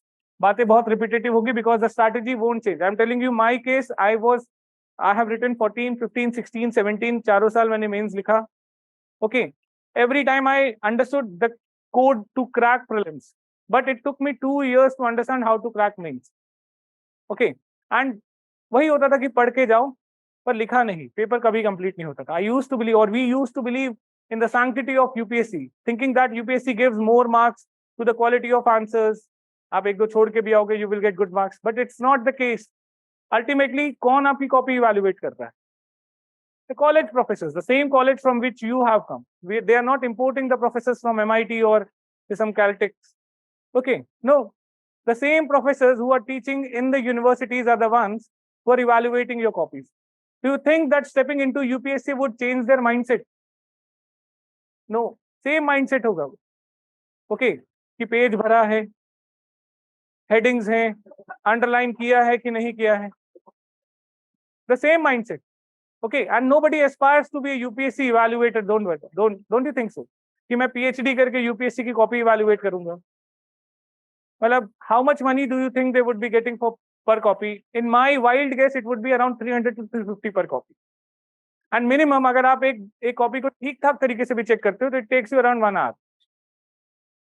Spending 1 hour to get 350 rupees, it's not some kind of a good return on investment. But since they are obliged by the government, they are the employees of the government, they have to do it.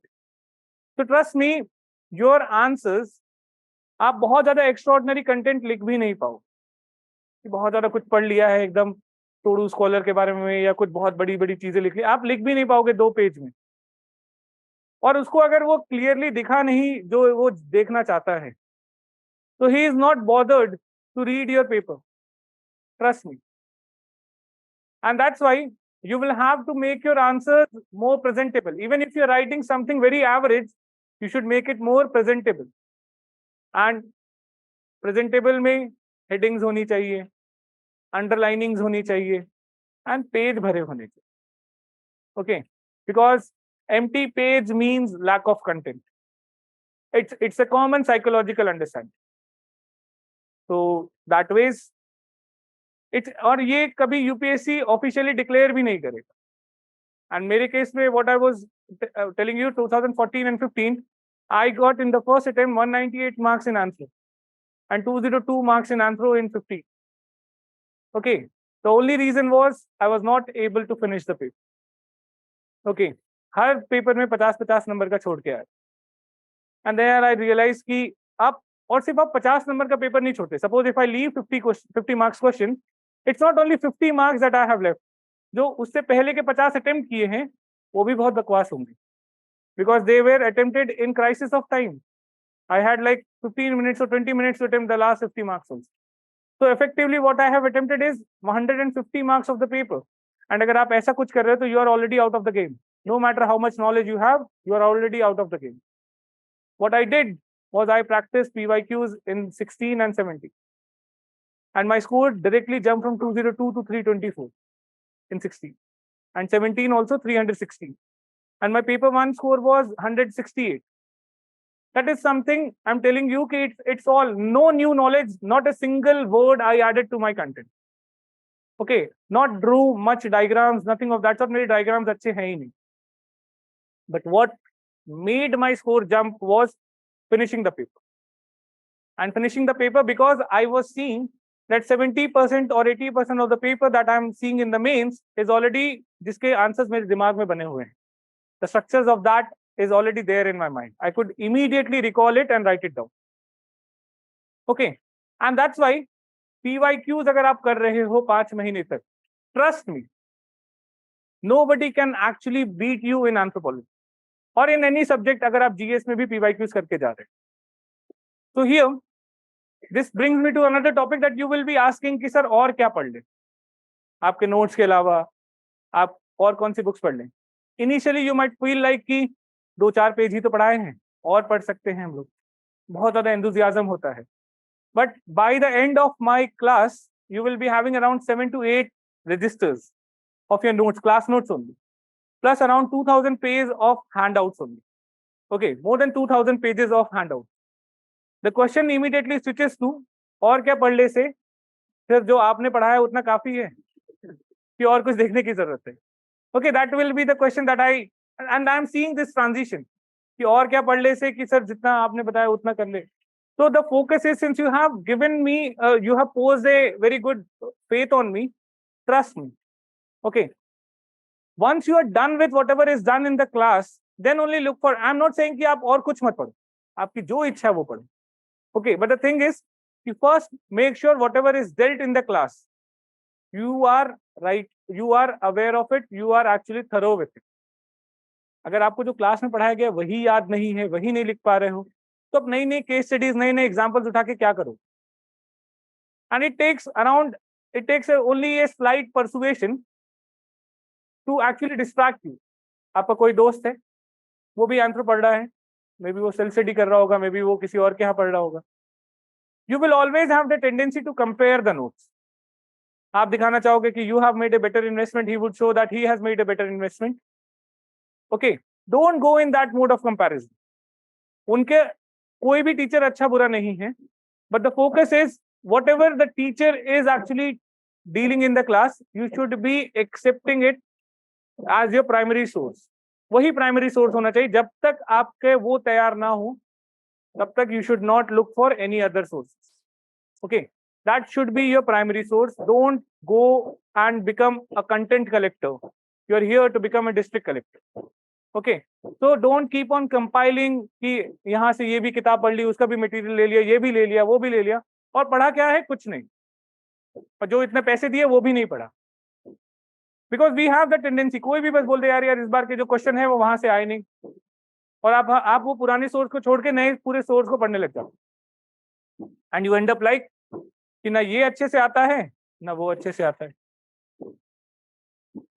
तो please focus on this material only till the time you are not done with this syllabus. तब तक आप और कुछ मत देखना. Okay, and best way to check whether I am teaching relevant or not is to go for PYQs. अगर मेरे class के कंटेंट से PYQs हो रहे हैं, that means we are going in the right direction. And अगर नहीं हो रहे तो just let me know कि सर ये क्वेश्चन कैसे होगा, rather than looking for some other books. कई बार क्या होता है कि कुछ चीजें हमें ज्यादा समझ में आने लग जाती, और ज्यादा समझ में आने लग जाती तो we start moving into much depth. तो remember, you are not here to become an anthropologist. Anthropologist बनना है तो कहीं जाके मास्टर्स में एडमिशन लो और वहां पे एंथ्रोपोलॉजी सीखो. You are here to learn anthropology in a smarter manner so that you can qualify the exam. Okay, and that will be dealt in the same manner only. Okay, if you ask me कि आप anthropologist बनाओगे तो personally मिलो. I will give you the books, I will give you the content that will solve your curiosity, but trust me, फिर exam नहीं निकले. Okay, अगर आपको एंथ्रोपोलॉजिस्ट बनना है तो your future is here, where I am standing right now. Okay, so that will happen. So please focus on your target. Do not delve into that. Don't start enjoying कि भाई ये पढ़ने बड़ा मजा आ रहा है, अब इसी को पढ़ते हैं, तो उससे बड़ा गड़बड़ हो जाता है. ठीक है. So this is something, my short idea that how we are going to proceed. Now please ask जो भी आप लोगों के questions हैं.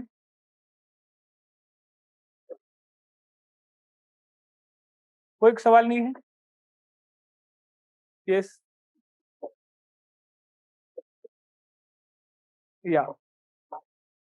Okay. First thing, the ones who do not have bio background, engineering background से आए हैं, do they have some kind of problems, or will they face some kind of problem? See, the bio that we are going to read in anthropology is of a different kind. It's not like that कि जो हम लोग 10th तक पढ़ते थे, like phylum या species वगैरह को याद कर रहे हैं, something like that. Proper रट्टा नहीं है.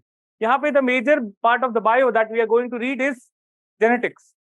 And genetics कहने के लिए तो bio में आता है, because it deals with say some kind of biochemicals. But एक तरीके से हम organic chemistry पढ़ रहे हैं यहाँ.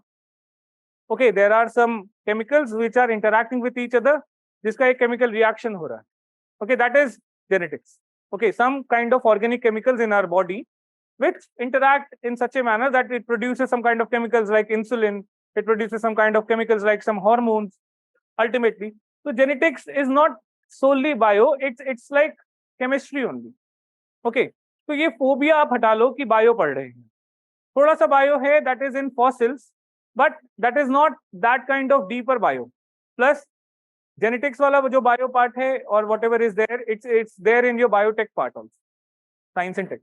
Okay, and every year prelims में questions आ रहे हैं, mains में question आ रहे हैं. Every year 3 to 4 questions directly from biotech are being asked in prelims. Okay, so we will read from scratch and you do not have to read anything.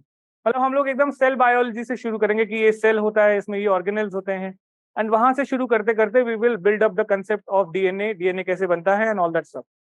But one thing what I expect from you is just take away that phobia कि ये bio है, क्योंकि कई बार हम लोग ये डर की वजह से आधा नहीं समझ पाते, क्योंकि हमारे दिमाग में डर है कि बायो है, समझ में नहीं आएगा, इस वजह से और हमारा दिमाग इनर्शिया क्रिएट कर रहा है.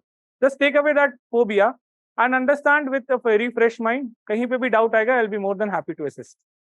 Okay. और कुछ? So this year means anthropology goes as per the previous year trend for anthropology. Any specific trend that we need to take in? See, we as a human have a general tendency of establishing patterns. हम trends बनाने की कोशिश करते हैं और UPSC हर बार trend break कर देगा. Okay. And that's why it's the beauty of this exam that so do not fall into that trends wala case, because normally if it would have been so predictable कि ये trend ऐसा रहेगा वैसा रहेगा, तो UPSC would have reduced only to the board exams. ऐसा नहीं होगा. Okay, and यहाँ पे what is required is a broad knowledge of everything that is under the sky. क्यों? क्योंकि आपको at max कितना लिखना है?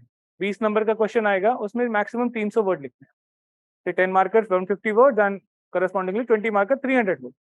So that 300 words writing about anything say does not requires in depth knowledge. अगर आपको उसी पे 3000 वर्ड लिखना होता है, that requires a lot of in depth knowledge. आपको बहुत ज्यादा डीपली पढ़ना होगा. So only thing that is required is do not fall into that this word trend.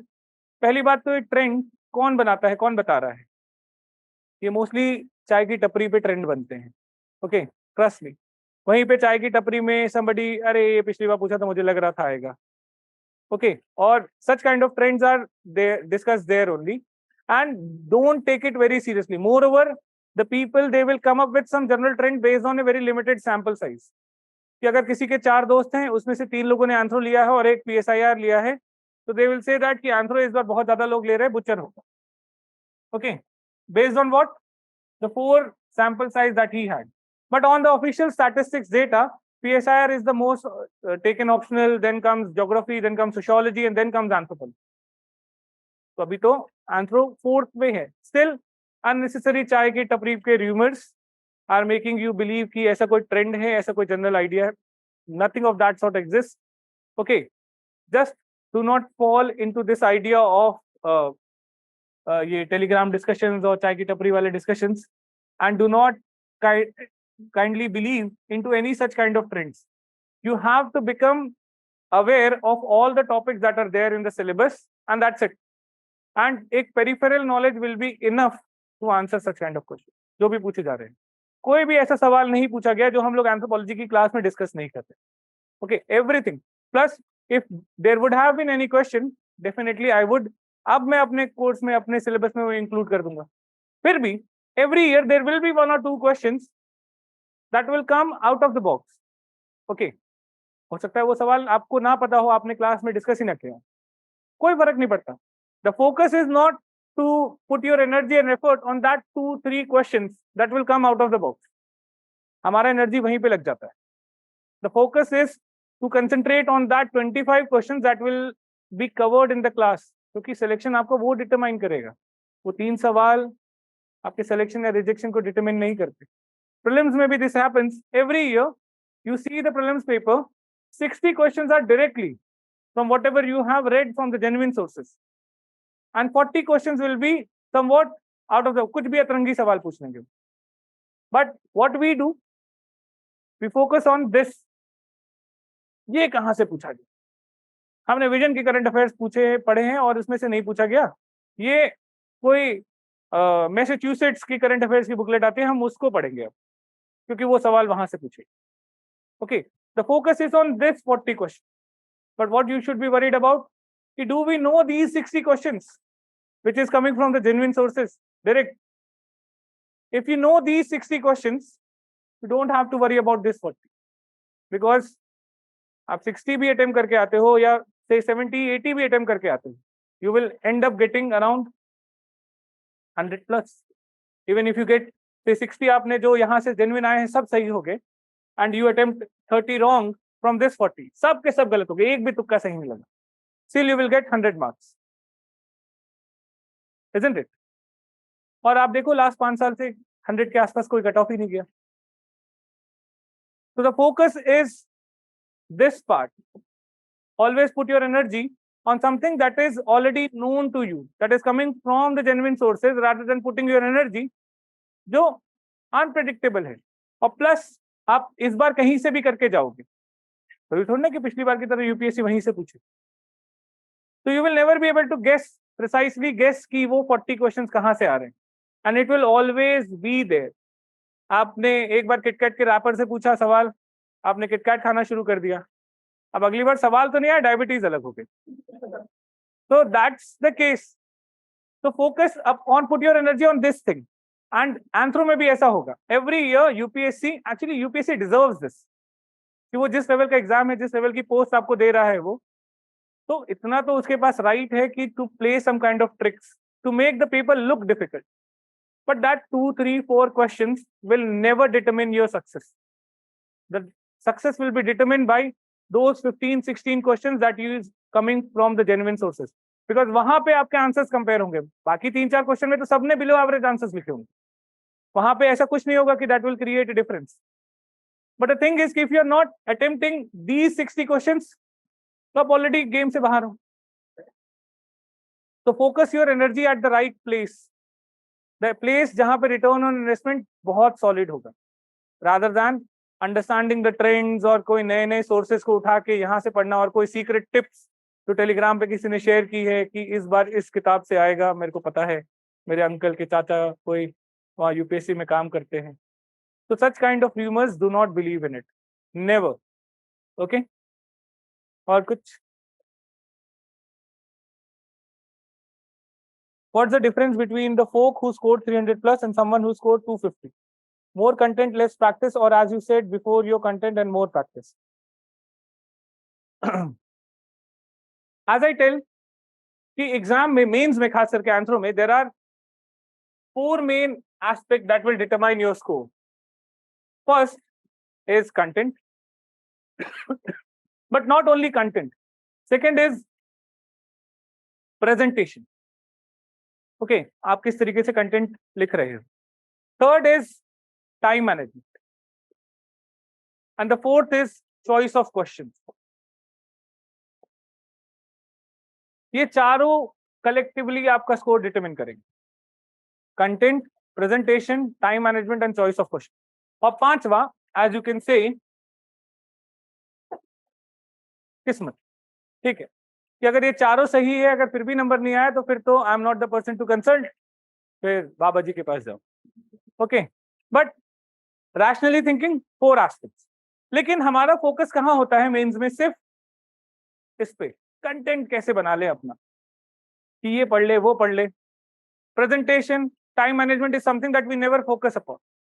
Okay, लिखे कैसे? It's all about like preparing a dish. Okay, एक सब्जी बनानी है आप, या फिर एक सब्जी, सपोज करो if you go to a dhaba and a 5-star restaurant, and in that dhaba you order the same dish. आपने शाही पनीर ऑर्डर किया वहां पे, and the same dish you order in a 5-star restaurant, the same shahi paneer was ordered there also. You'll be paying say 100 rupees in the dhaba, while you'll be paying for the same dish 500 rupees in the 5-star restaurant. What actually is the reason for the price differential? Is it the ingredient? Ingredient तो same ही है यार. शाही पनीर में कोई mushroom थोड़ी ना डालेगा. Everybody will be putting the same ingredient. The game is about the presentation. The same ingredient can be presented in multiple manners, and that will actually determine your score. तो ingredient उसने भी वही डाला, ingredient इसने भी यही डाला, लेकिन एक 500 रुपए चार्ज कर रहा है, the other one is charging 100 rupees. That shows that you all will be reading the same content. मेरी क्लास से ही पढ़ोगे, लेकिन आप सब लोगों का स्कोर अलग अलग क्यों होगा? Because you will be having a different form of presentation. So focus on presentation, because a very good content, if it is not presented in a very appropriate manner, will never fetch you the score. ठीक है? और अब presentation भी अच्छा है. मान लो आप कोई 5-star होटल में गए, आपने ऑर्डर किया, और आप ढाबा में गए, आपने ऑर्डर किया. 5-star होटल का खाना तो बहुत अच्छा था, लेकिन आपको 1.5 घंटे वेट करना पड़ा. एंड ढाबे पे खाना एवरेज था, but you got it immediately and you were very much hungry. Whom will you rate better? Okay, the same is the case with this aspect. You have only 3 hours to write 19 answers. आपने शुरुआत वाले questions में 15-15 minute लगाए, 20-20 minute लगाए, बहुत उम्दा level का answers लिखा. ओके, और एंड वाले क्वेश्चंस के लिए टाइम ही नहीं बचा, आपने छोड़ दिया, या फिर बहुत बिलो एवरेज आंसर्स लिखे. While a smart person, he was actually making sure कि सब में एवरेज आंसर लिखें, लेकिन टाइम बाउंड मैनर में लिखें. Who will get a better score? Just like the dhaba got a better rating, in the same way, the person who has written better answers, average answers, but throughout the paper, will be getting a better score as compared to the one who has written good answers in the initial time or in the initial questions, but has not been able to attempt all the questions, or in the last of the questions, the answer was very much compromised. तो वो इतनी ज्यादा variability will not be accepted by the examiner. You have to make sure that your paper throughout is very much consistent. Even if it is average, it should be consistently average. And if it is consistently average, your score will be above average. Okay. So time management. And one thing which comes to your plays a very important role in optional, because we have to choose the questions. The choice of the questions actually matters a lot. Okay, some people actually try to ये चाय की टपरी वाले debate में पढ़ते हैं, and they come to a notion that कि ये क्वेश्चन बहुत कम लोग अटेम्प्ट करेंगे, तो इसको अटेम्प्ट करने से ज्यादा नंबर मिलेगा. अब इसका सैंपल साइज, इसकी वैलिडिटी क्या है, कुछ नहीं पता. या कई बार एसए में भी ये प्रॉब्लम आती है कि दे विल से कि ये एसए थोड़ा टफ लग रहा है, कोई अटेम्प्ट नहीं करेगा, मैं करूंगा, भाई करेगा और अच्छे नंबर लाएंगे. और एक सिंपल लल्लू सा टॉपिक था जिसके ऊपर बहुत अच्छा कंटेंट लिखा जा सकता था, but just because the egoistic issue कि ये तो सब लिख रहे होंगे, मैं भी लिखूंगा तो क्या फायदा, तो उस चक्कर में नंबर खराब हो गया. The choice of the question makes a very much difference. You should not go for that kind of pattern कि ये सब कर रहे हैं मैं नहीं करूंगा, या ये सब. Don't go with that kind of logic. Just choose the question जो जिसके बारे में आपको सबसे अच्छे से पता है. वो सब लोग करेंगे, कोई करेगा नहीं करेगा, doesn't matter at all. Okay, so these 4 factors. तो यहाँ पे एनर्जी ज्यादा नहीं लगनी चाहिए, एक लेवल तक एनर्जी यहाँ पे लगाओगे will be effective. But this 2 things, at least for the time being, presentation and time management. और टाइम मैनेजमेंट कब होगा? when you are regularly writing the answers. आप आज पहला आंसर 20 मिनट में लिखोगे, 25 मिनट में लिखोगे, and gradually by the end of the course you will be taking around 10 minutes to write that answer. And once you are done with the test series, you will be writing the same answer in 7 to 8 minutes. Speed बढ़ जाएगी. Plus, you will be finding that answers or majority of the questions for which you have already framed the answers in the mains exam. अब दोबारा तिबारा लिख रहे होगे आपकी automatically speed बढ़ जाएगी. So time management will come based on daily answer writing. Okay, and that is what will fetch you the score, not just the content. So, और कुछ? Yes, yes.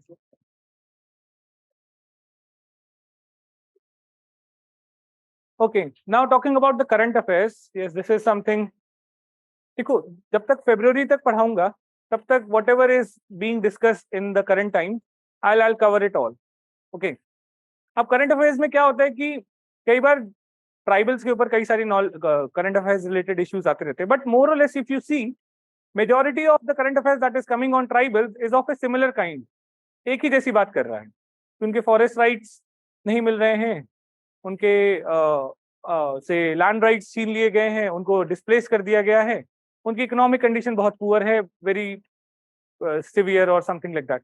मतलब आपके पास अगर 2-3 केस स्टडीज हैं, से suppose of 2020 की है या 2019 की है, you don't need to update it on a day to day basis because these are the case studies of a similar kind. उसमें because you will be keeping on adding it, कुछ नया मिले जिसका मतलब कंटेक्स्ट ही अलग हो, कोई नए आइडियाज हैं, कुछ something, so then it is very much relevant. Else a case study of a similar kind will be of no use.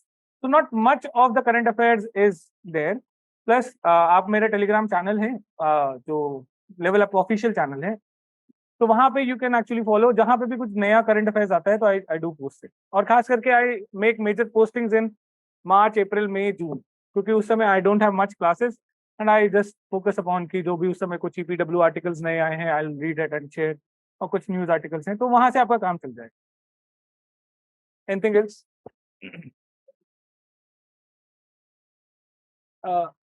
आप लोगों को एक ऑफिशियल ग्रुप में ऐड कर दिया जाएगा, उसमें ही कर. और कुछ?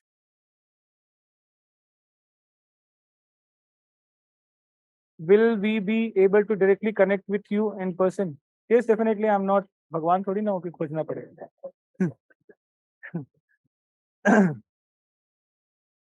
Sir, in general studies also, I'm unable to complete all the answers within the time. Can you please give suggestion to improve? आप लिखते रहो, टाइम मैनेजमेंट तो ऑटोमेटिकली आ जाएगा. मींस पहली बार आंसर हमेशा 20-25 मिनट लगेगा, but once you have written 100 answers for each subject, plus हर थीम पे आपके पास कुछ स्ट्रक्चर्स प्रिपेयर्ड हैं, हर थीम पे you have like some data, तो इट्स ओके. आपको जब उस थीम पे दोबारा आंसर्स लिखोगे फॉर द सेकंड टाइम और maybe for the third time, you will take relatively lesser time. For the very first time if you are writing an answer for a particular theme, जैसे मान लो आपने unit 6 के ऊपर हर दिन answers लिखे, तो इसका मतलब ये नहीं कि यूनिट 7 जब आएगा तो आपके आंसर राइटिंग स्पीड बढ़ जाएगी, because that's all together a new theme, that's all together a new topic. तो उस टॉपिक पे आप पहली बार ही आंसर लिख रहे हो, तो definitely it will take time. But once you have written it say answers of say unit 7, then if in a test आपको वो उस यूनिट पे टेस्ट देना हो, तो वहां पे आपको आंसर लिखने में रिलेटिवली कम टाइम लगेगा, because you are writing the same content for the second time. And mains में आप तीसरी या चौथी बार लिख रहे हो, so definitely something that you have written for 3 times, you already have the structures, will take relatively lesser amount of time. So it's all about the practice. Okay, so आप practice करते रहो and you will definitely be able to improve your time. According to you, we should not refer any book. See, as I always say कि मैं कोई author नहीं हूँ, I'm just a teacher, I'm just a mediator between whatever market में जो content है, I am delivering you that content in a relatively simplified knowledge. So whatever content that I will provide you is not something that I have written it by myself.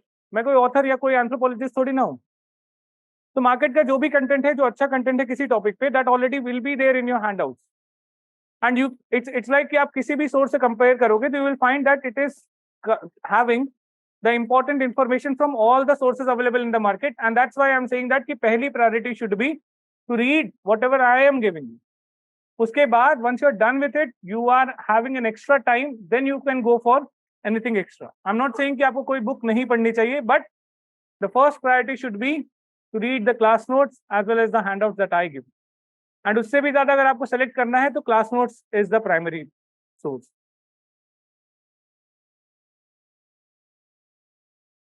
How good we need to be in drawing figures and diagrams. See, sometimes लोग इसको भी diagram कहते हैं.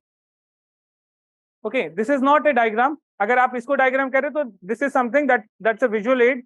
You should be very much efficient in this, कि आप कम शब्दों में आप ज्यादा बातों को लिख सको. कई बार ये इसलिए भी हेल्प करता है कि अगर आपके पास कंटेंट ज्यादा नहीं है and you want to occupy the space, you want to fill the space, such kind of ray diagrams और all can help you fill the space. तो आपको यूज करने आना चाहिए अपनी जरूरतों के लिए. But talking about the real diagram, like physical anthropology में कई सारे स्कल्स वगैरह बनाने होते हैं. I never drew it, I never had the knowledge, और मेरी इतनी एक्सपर्टीज भी नहीं थी to draw the diagrams. And I can tell you कि इससे ज्यादा फर्क नहीं पड़ा. One thing as a diagram that you should be knowing is India का मैप बनाना सीखिए. That will be good for you in GS as well. Anthro maybe it will help you. Beyond that, I don't expect anybody to draw any other diagram. Okay, and उससे ज्यादा कोई फर्क नहीं पड़ेगा.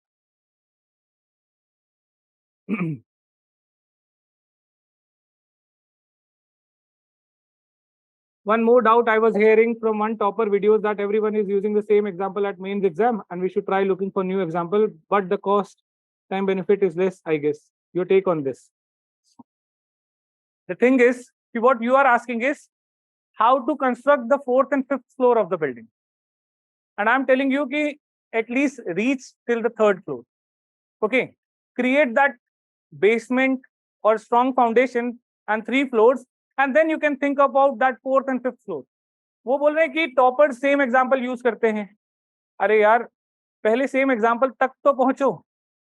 You should be at least, I'm saying that ki even if you cannot get 320, it's okay, but at least reach till 280, 270, 260.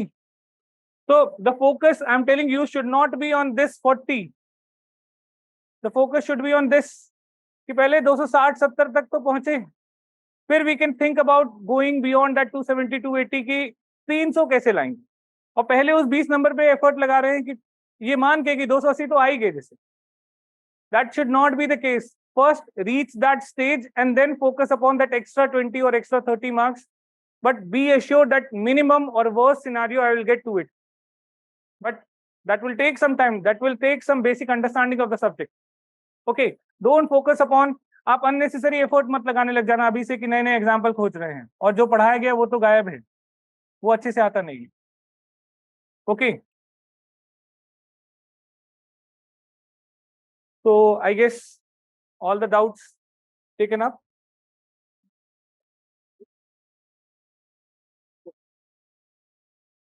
जो जो units पढ़ाए जाएंगे, जैसे जैसे जो जो टॉपिक्स, उसके PYQs आप देखिए and just solve it. Yeah. Okay then, see you tomorrow. Thank you so much.